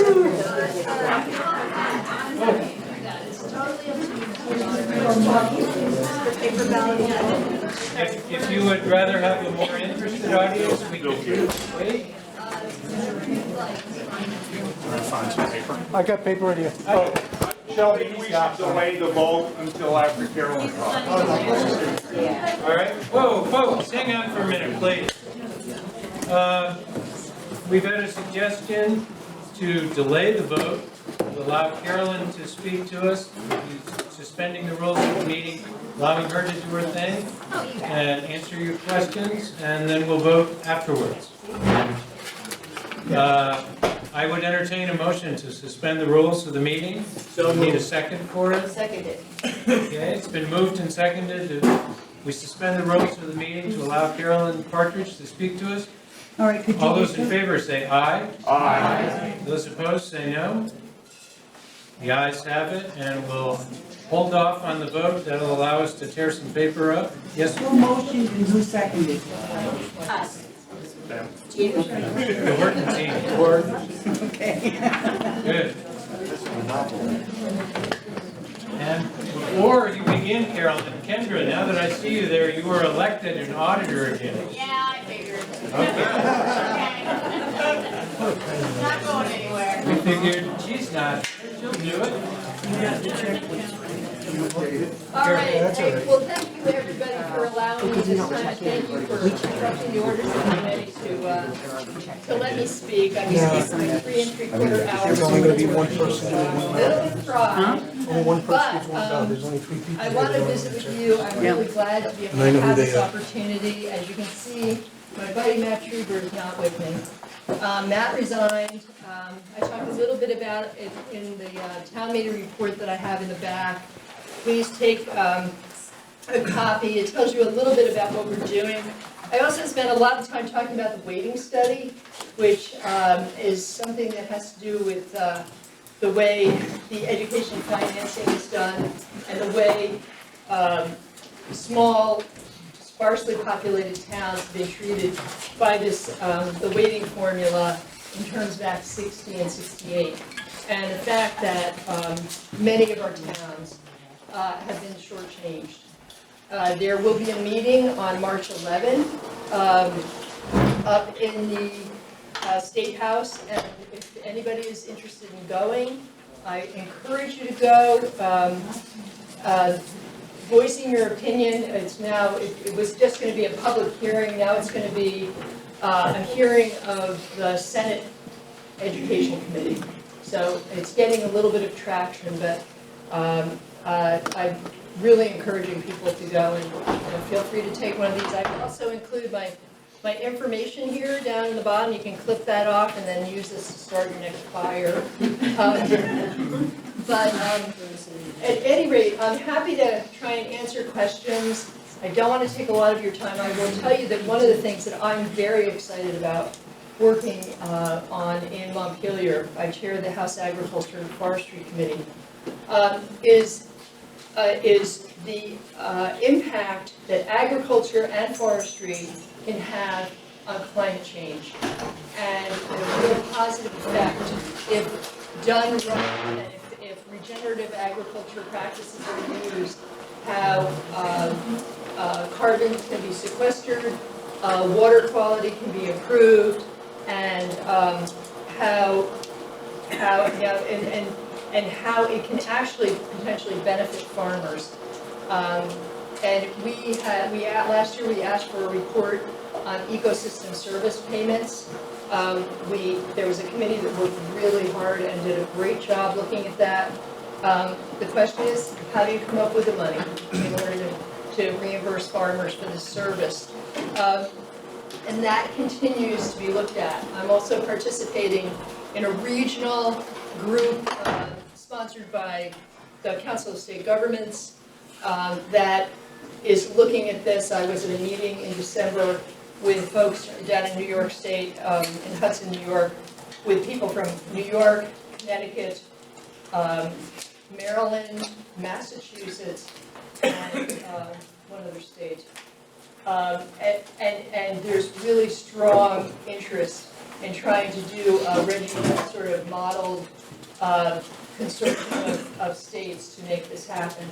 So with that, I'm just going to, I'll let you know that those of you who are on the Democratic Committee, Town Committee, will have an opportunity on Thursday to talk to Stan Noga or Linda Bull to help make a decision about who replaces Matt.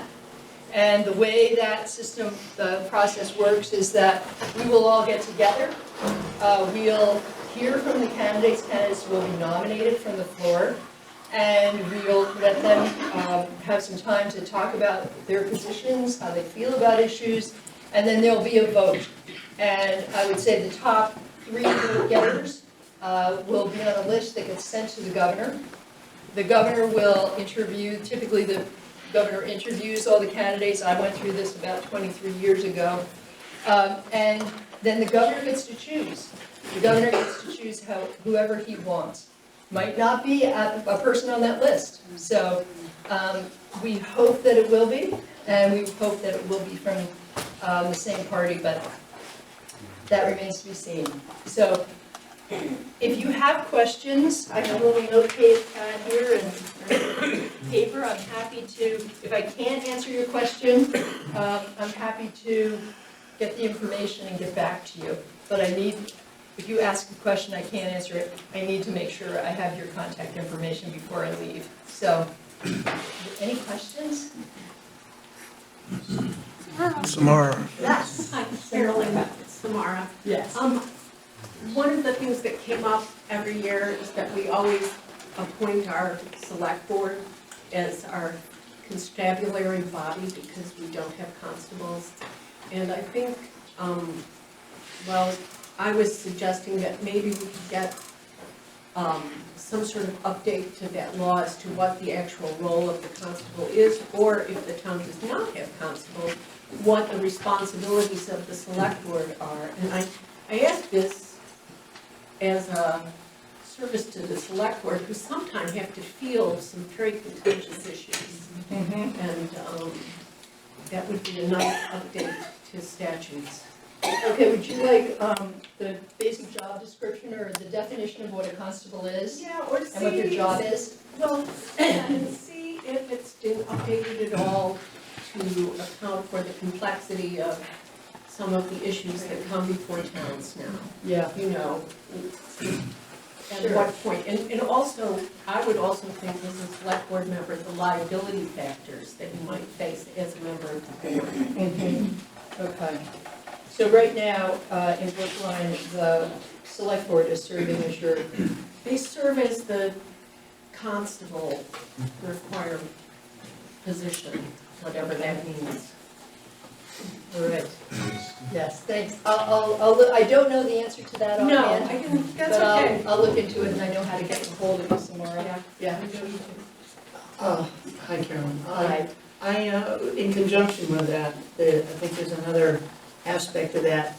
Was the law really expecting the select board to act as a replacement for the constable, or more of an administrative role of sorts, of coordination between law enforcement and the town, as opposed to fully taking the responsibilities of the constable? Yeah. Do you contract with the sheriff or with the state police to do some of that, or? Yeah, we do. Okay. Well, No, we don't. No, we don't. We don't, because we have an hourly amount because, what was it, the state? The state police- No longer serve towns of our size. The state police don't do small towns anymore. Yeah. But they said, by the same token, it doesn't mean that they won't be seen. They do patrol our area, and we elected to go with the state police because the sheriff's department wasn't fulfilling our needs. Okay, thanks. All right, so can you say that question again? Oh, well, aside from what the statute says, I guess from my perspective and assisting the select boards, I'm not sure from recollection that that statute required the select board to assume the functions of the constable. I somehow felt that the select board played more of an administrative role, coordinating things that might have the need for law enforcement. So the liability might be a little less, or the expectations of the state as to what the select board does isn't quite as detailed or on scene as it would a constable. Okay, great. Or whether this is even a position that is necessary to have voted on it. Okay. It doesn't seem to align with practice. Yeah. I'll tell you, you sort of triggered a thought. My committee right now is working on a tree warden bill. Have you heard about that? Oh, yeah. So, the tree warden bill has not been updated since 1904. And there is a lot of confusion about who has rights to what. And the Commissioner of Forest Parks and Recreation is particularly concerned about this because of the emerald ash borer and what's happening. And also, there was a situation in Panton, Ferrisburgh, where a farmer contracted to have the brush and trees cleared in the rights of way next to his fields. And Panton was fine with it. Ferrisburgh is taking him to court and trying to fine him for $1 million to $1.5 million for the trees that were taken. So the goal of our working on this is really to clarify what the role of the tree warden should be, and the fact that landowners own the trees, but the select board, the legislative body, has the right to manage activity in the right of way. So it's, we're gonna hopefully make progress on it, but it's a tough one, and boy, the rules in various towns are all over the map, so we'll probably end up getting hated by at least 50% of it. But there's a sense with the emerald ash borer coming that we really need to do something. So, other questions?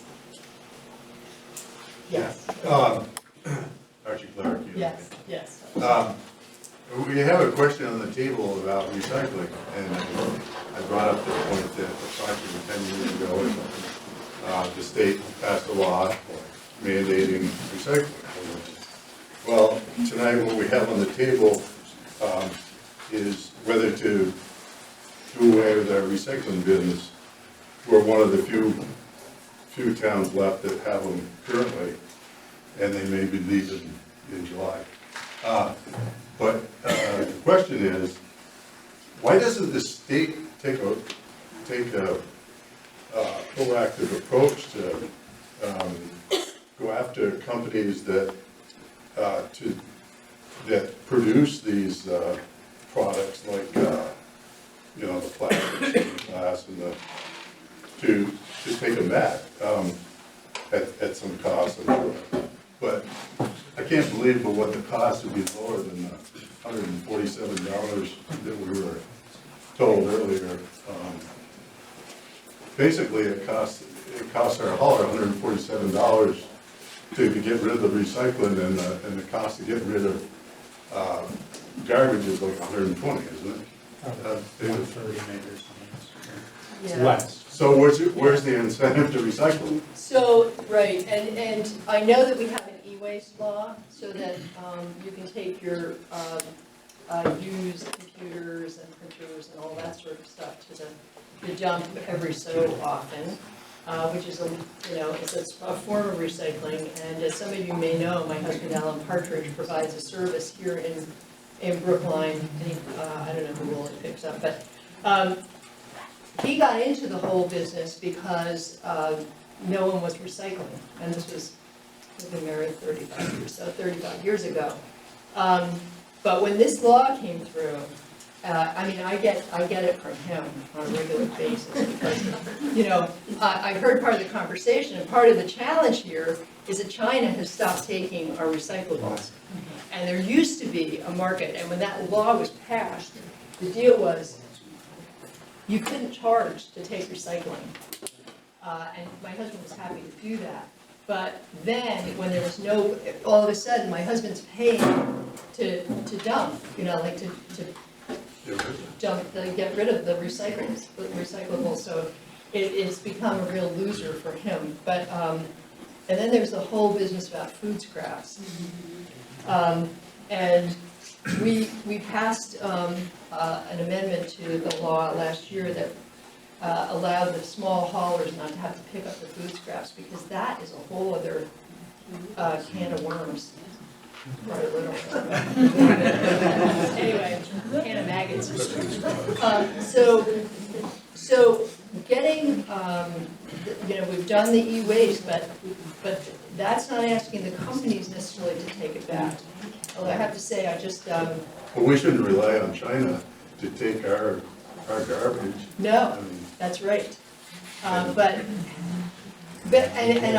comes to mind is the potential for, violation of the Commerce Clause, because but I can look into it. I'm happy to look into it. We'll get back to you, yeah. Can we force companies that are you thinking about plastic packaging and stuff like that? This thought came in about 2 minutes before I said, Okay.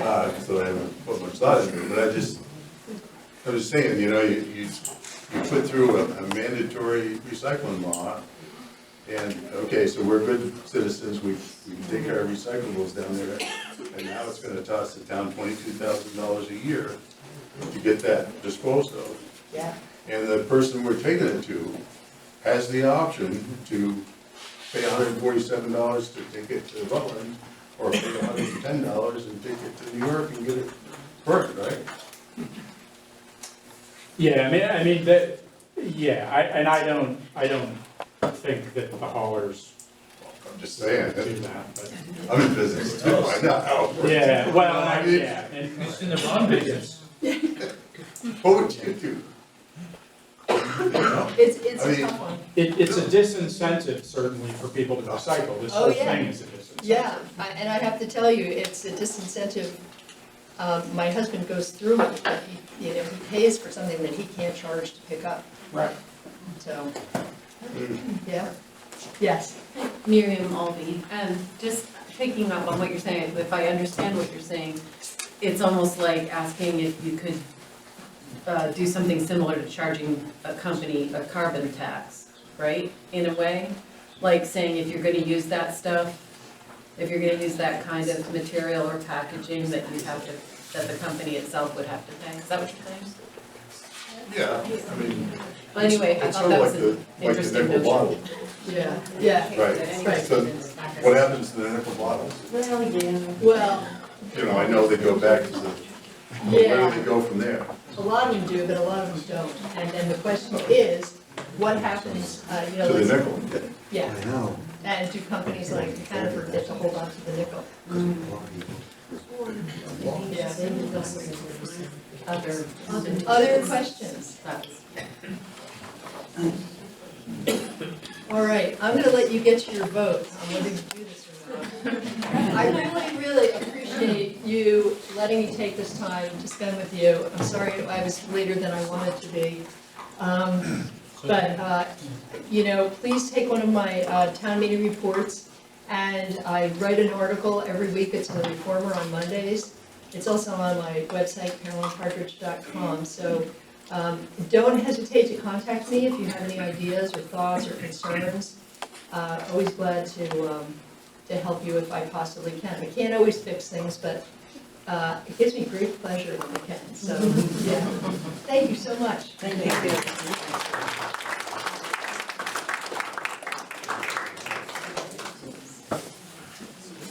David, Yes. do we have a checklist? Do you want anything? Yes, Marcia, we have a checklist. Shall I come up with? As soon as we get squared away. Yeah, so we're going to do some voting. A yes vote on your ballot would mean that you are in favor of the town spending the $22,000 for recycling. A no vote means you're not in favor of that and be on your own for recycling. So I believe there is paper for a ballot. Yes, we do. You get to vote once. And same deal, you'll have to give your name, and as to the results for Article 13, 26 members of this community voted yes, 25 people voted no. What was the number? So the yeses 26 to carry 25? the article and have voted to appropriate up to $22,000 for recycling costs for the coming year. Wow. Hey, David? So, coming right up onto Article 14. To elect one West River Modified Union Education District School Director who is a resident of Brookline for a 3-year term. Nominations would be in order. I nominate Leanne Gilson. Leanne Gilson has been nominated. Where are you, Leanne? There she is. Any other nominations? Anyone else interested? Leanne, if I'm correct, this is a position you currently occupy. Yes. Okay. Any other nominations? Hearing none, let's go to a vote. All in favor of electing Leanne Gilson to the West River Modified Union Education District School Director position for Brookline, say aye. Aye. Those opposed, say no. The ayes have it, and you're there for another 3 years, Leanne. Thank you.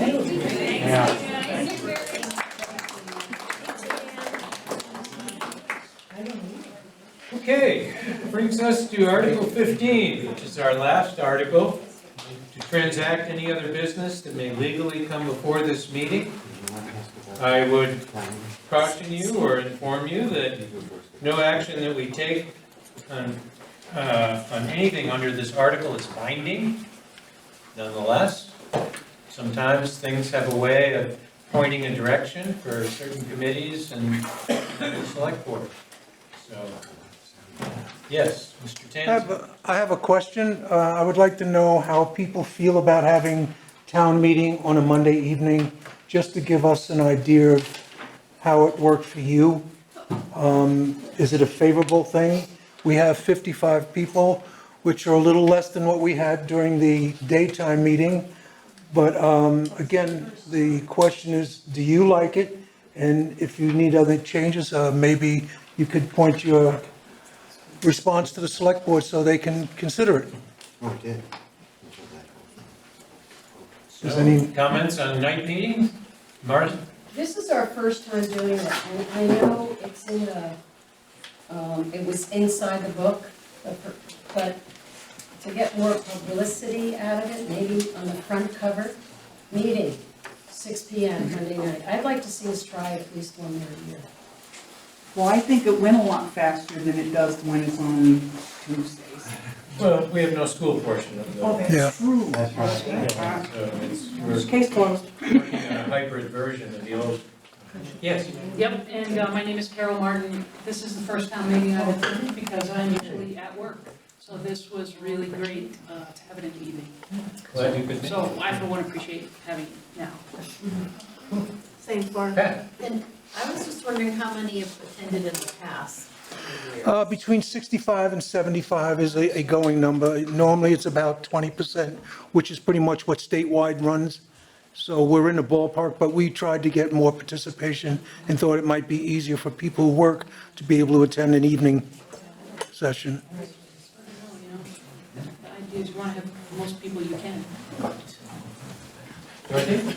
Last year at the select board meeting, we talked about buying a piece of equipment. Can the select board bring the rest of the community up to date as to what the committee worked on this year? Sounds of trepidation up here. So after the town meeting last year, we formed a committee to discuss the possibility of buying a piece of equipment for the town. One of the things that we accomplished was myself, Doug Wellman, Archie Clark, and Mark Bills came to a rough consensus as to what would work for the town, and it's a relatively specific piece of equipment that doesn't necessarily have a very broad used market out there. So pieces of equipment don't come up for sale all too often. So as things evolved throughout the course of the year, we didn't find anything that we wanted to pull the trigger on this year. As of right now, we are considering renting a piece of equipment to complete the tasks of the year. That would be mowing the roads as well as doing any culvert replacements or any ditching. And after this summer, we would reconvene the committee to discuss any data that we've collected over the summer and see if there's any other suitable pieces of equipment on the market. Stanley? Would you care to share what that specific kind of equipment is and/or what price ranges it brings the community to? Yeah, absolutely. So the piece of equipment actually mimics pretty closely the piece that Guy found last year, and that's a wheeled excavator, and we kind of narrowed that down to a weight range. It's kind of a medium weight range. Off the top of my head, it was under 40,000 pounds, above 12,000. And there's actually in the States not too terribly many pieces of equipment that fit that. Not sure if anyone has noticed Newfane's wheeled excavator that they purchased last year.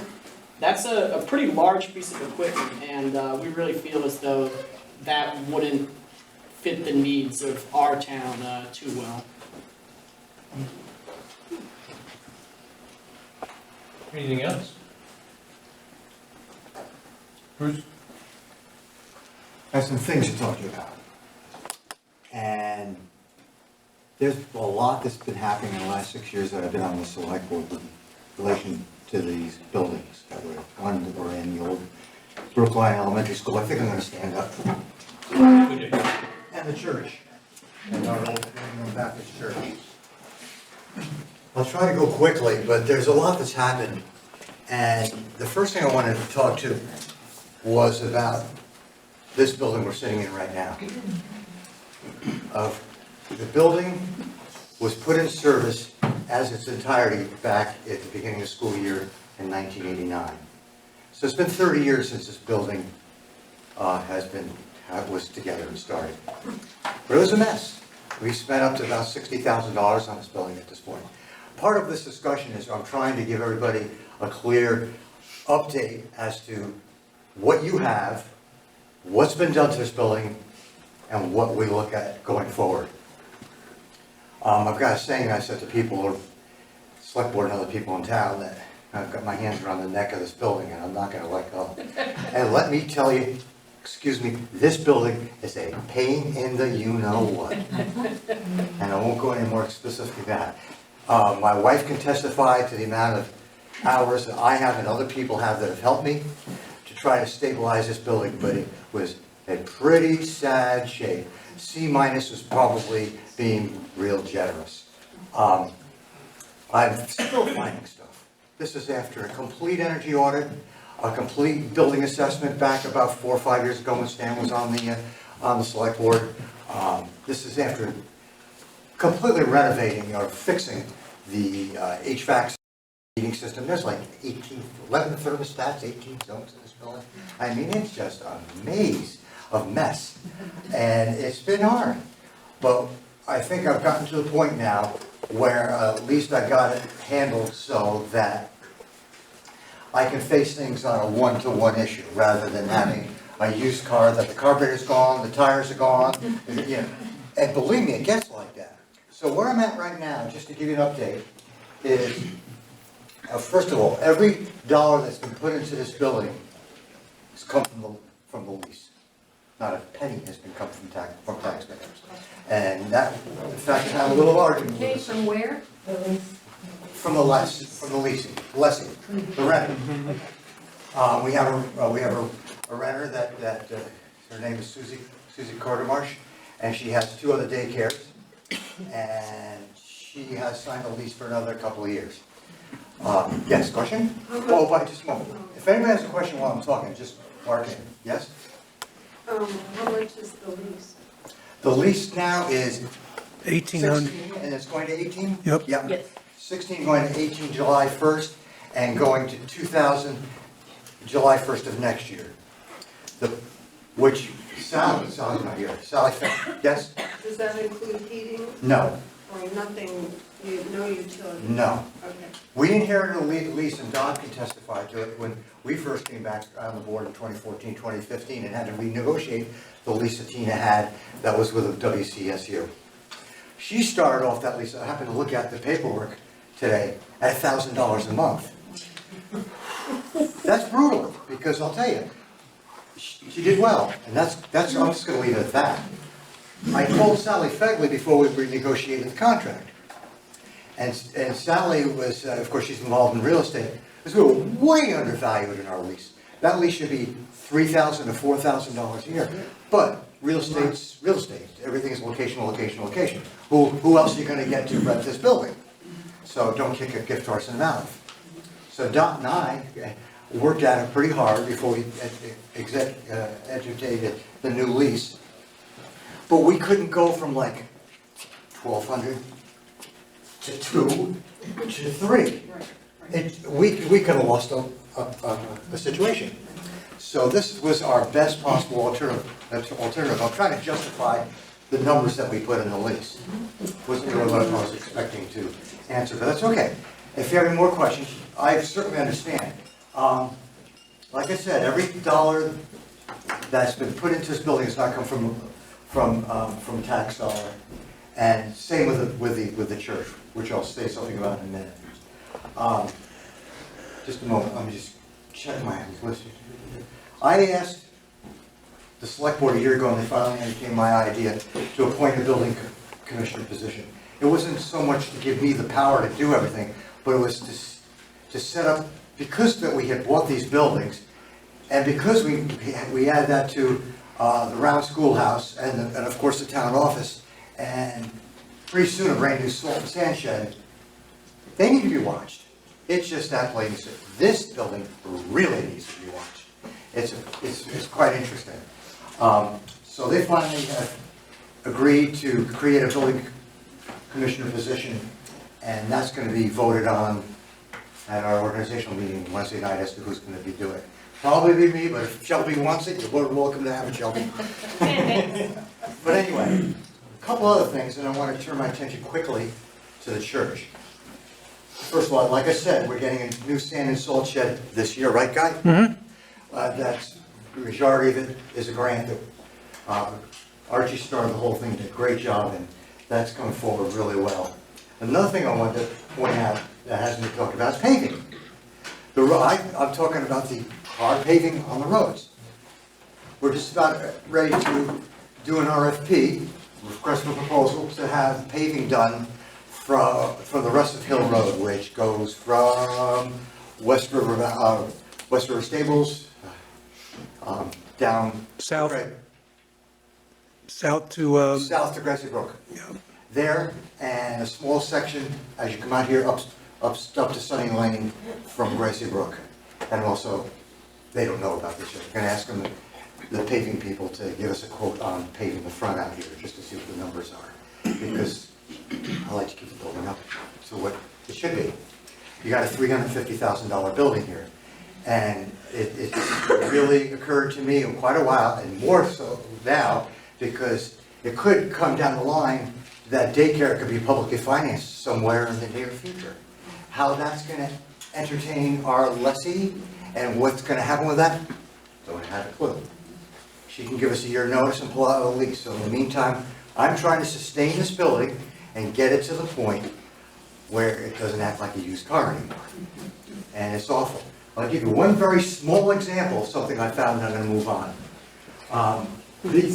We did a bunch of work on this building, like I said, and we fixed rock, decks, doors, plumbing, heating, counter backsplashes, water systems, on and on and on and on and on. And it was incredible for 2 summers.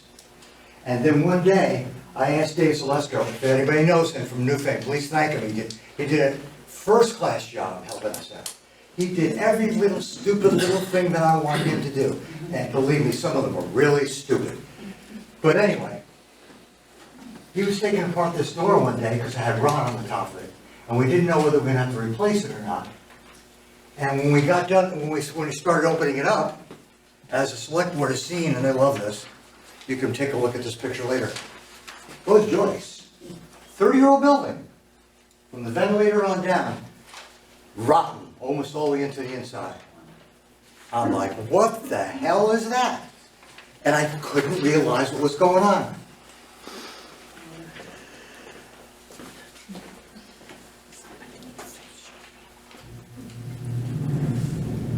These are some kind of ventilators for either the air system or a former kitchen. I was trying to get Peter Meyer to try to help me figure it out. We can, either one of us could figure it out. And the best, and then Joey Jeffers kind of agreed with me that it was condensation buildup in that ventilator that eventually came down and rotted out the wall. And that's because of lack of interest or lack of maintenance attention and knowledge of the building. So this is what we've been trying to counteract so that this building could be stabilized. Now the next big hurdle. Bruce, Yes. just real quick. You're pushing 10 minutes now, so I was just wondering if maybe a little bit less narrative and just like hit the bullet points Okay. of what you want people to know. Okay, I'm just about doing this anyway. Yeah, so just maybe a little less anecdote, more like this happened. Okay. Next. Now what we're doing is painting the building. We've got $12,000 in our account, roughly. And we got a $5,500 bid to paint the windows. They're being rebuilt and redone.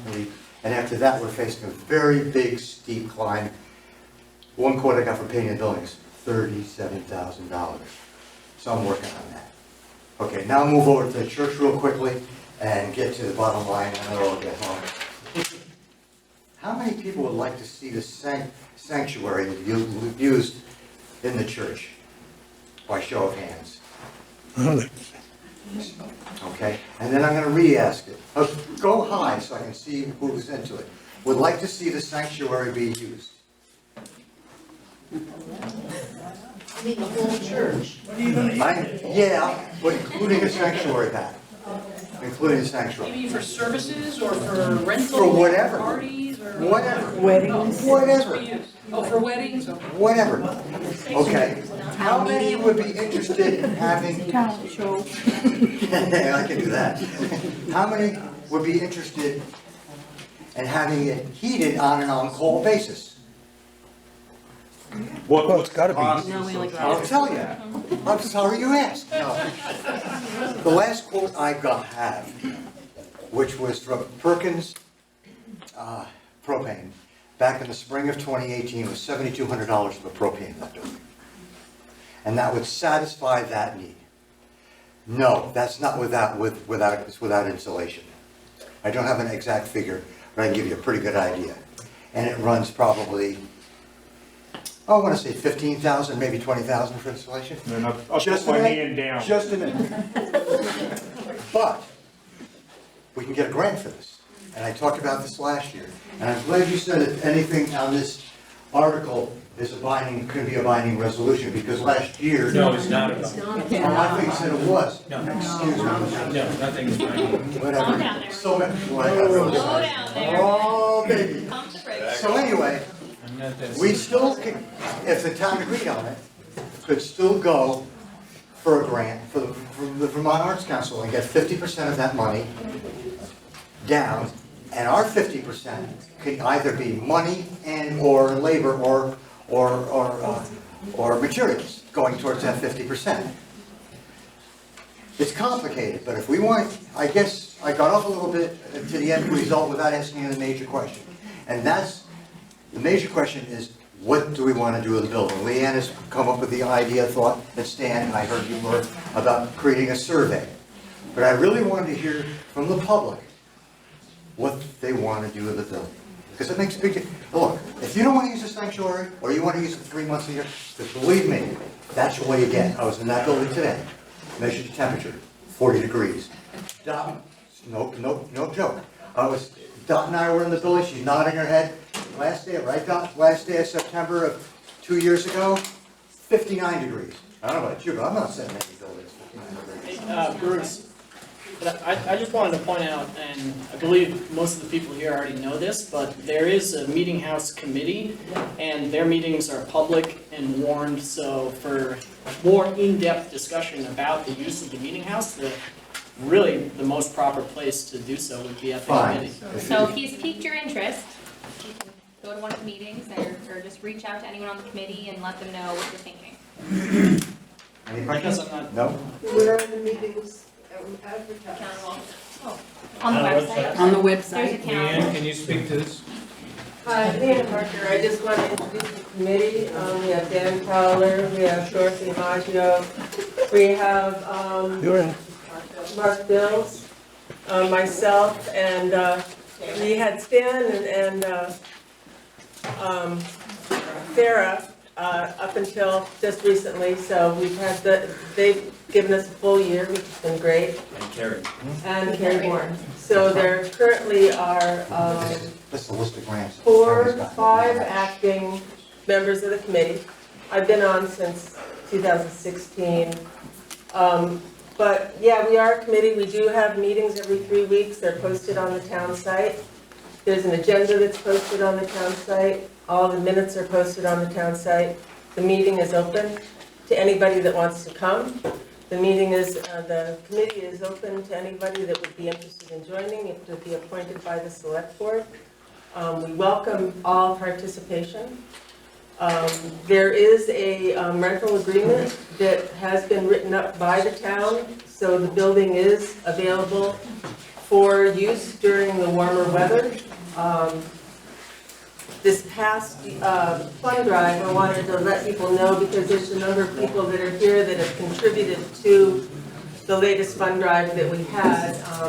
It was successful. We pulled in over $7,000 to help us with some of the work that we're doing there. Currently, we're looking at additional funding from the Wyndham Foundation and the Vermont,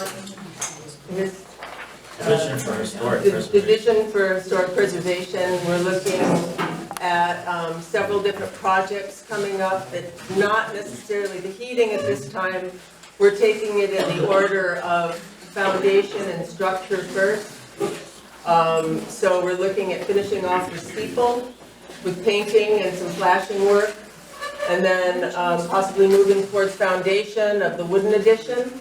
So that needs to be fixed. Then we're going from that to potentially insulation of the wooden addition, which really can't happen until the foundation happens.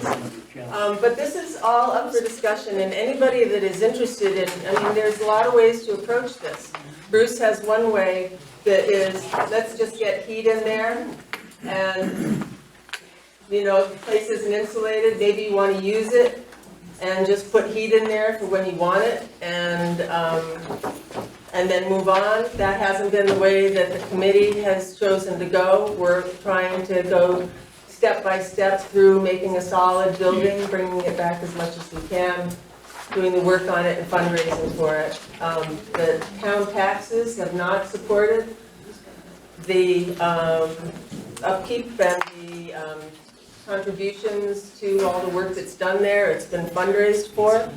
We've had some, we usually work with matching grants so that we have things constantly moving around. So I don't know, if there's any questions, I'm more than happy to address them. I don't know if this is the place or if you want to get in touch with us. We have information on the Facebook page. Everything that we do gets published there, any of the big things. We've recently had all the guano removed from the attic, 180 years worth of back guano gone. We've had some successful fundraisers, and we're slowly accumulating money, and we have lots of places for that money to go. When is your next meeting? Yeah. March, 20, no, where's my calendar? well, I don't know, I don't have my calendar. With the town website? It does. Yeah. Yeah. the calendar. So people can check there. Yeah. So it's generally every 3 weeks, but I'm not thinking clearly right now to be able to come up with a date. But really, we meet at the town offices until it gets warmer, and then we meet at the meeting house. The other thing that I wanted to bring up that's new this year is that we're going to have regularly scheduled open houses on the first Sunday of every month in the warmer weather. So it'll be open, you can kind of count on it. Up till now, it's been volunteer, catch as catch can. And I hope that many of you got the brochures that we put together this November as a mailing. It gave hopefully a lot of information to people. So I guess that's about it. Any questions? No, but I just have one more point I'll address. In the past, this is the 4th year that we have chosen not to go for a Vermont Arts Council grant. That's money that's clearly there. I have a list here, I won't read it all to you, but the only towns that are missing on this list are Townsend and Brookline that have not gotten money. And it's serious cash. And this is cash that could be used, maybe not just for heating, it could be used for other different things, like you reported to, Lee. But my thrust is to start responding to this grant, have the grant. There's a 2-year waiting list. Wardsboro's been into the dipper like 3 or 4 times. We've got some serious money. I'm not going to read it all to you. You can look at it if you're interested. There's a serious amount of money on here. Latches, bin latches, all those places where you store the receipts, $30,000. Okay. For my Arts Council. So I'm just saying, thank you. Before everyone else leaves, just real quick, if anyone's interested in participating, please review the town officers that are appointed. There's a lot being appointed in 2020. Some people who are currently in those positions are still interested, but if you're interested at all, reach out to somebody on the select board. Just let us know you're interested in participating, especially if you see a seat that's either vacant or open in 2020, or you know the person who was doing it might not be into it this year, or you just want to throw your hat in addition into the ring competition. It's not a bad thing. So please, please, please, if anything jumps out at you on the appointed list, reach out to one of us. We love having new people and fresh faces and more of us. So please, please, please reach out. And your next meeting is Wednesday evening? Yes. That's when we appoint everything. Okay. Leanne?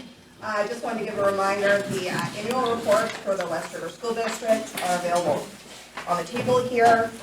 The annual meeting is on March 24th, 7 p.m. at Leland and Gray.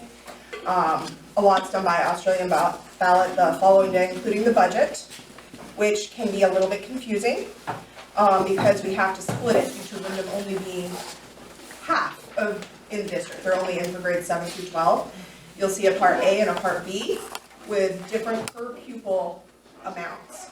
That is only because of the way the budget has to be split. When the budget is formed, it is formed as one whole and then split to comply. Still hoping that that's going to change in the future, but as of right now, that's where we're at. I just wanted to put that reminder out there while we had some people around. Can I just say one other thing? A lot of you have probably already done it, hopefully, but if anyone has not yet gone to the Wyndham Regional Commission website and completed the broadband survey, I highly encourage people to do that. There are little cards, little flyers back there that have the URL of where it is if you need a reminder. Please do that. They're trying to gather information about the feasibility of doing fiber optic internet in our area, and they really could use as many people completing the survey to let them know where you're at and what you would want as possible. So thank you in advance for that. Anything else? In that case, I would entertain a motion to adjourn. Move to adjourn. A second for that? It's been moved and seconded that we adjourn the 2020 meeting. All in favor, say aye. Aye. Opposed? And this lady right here. We are adjourned.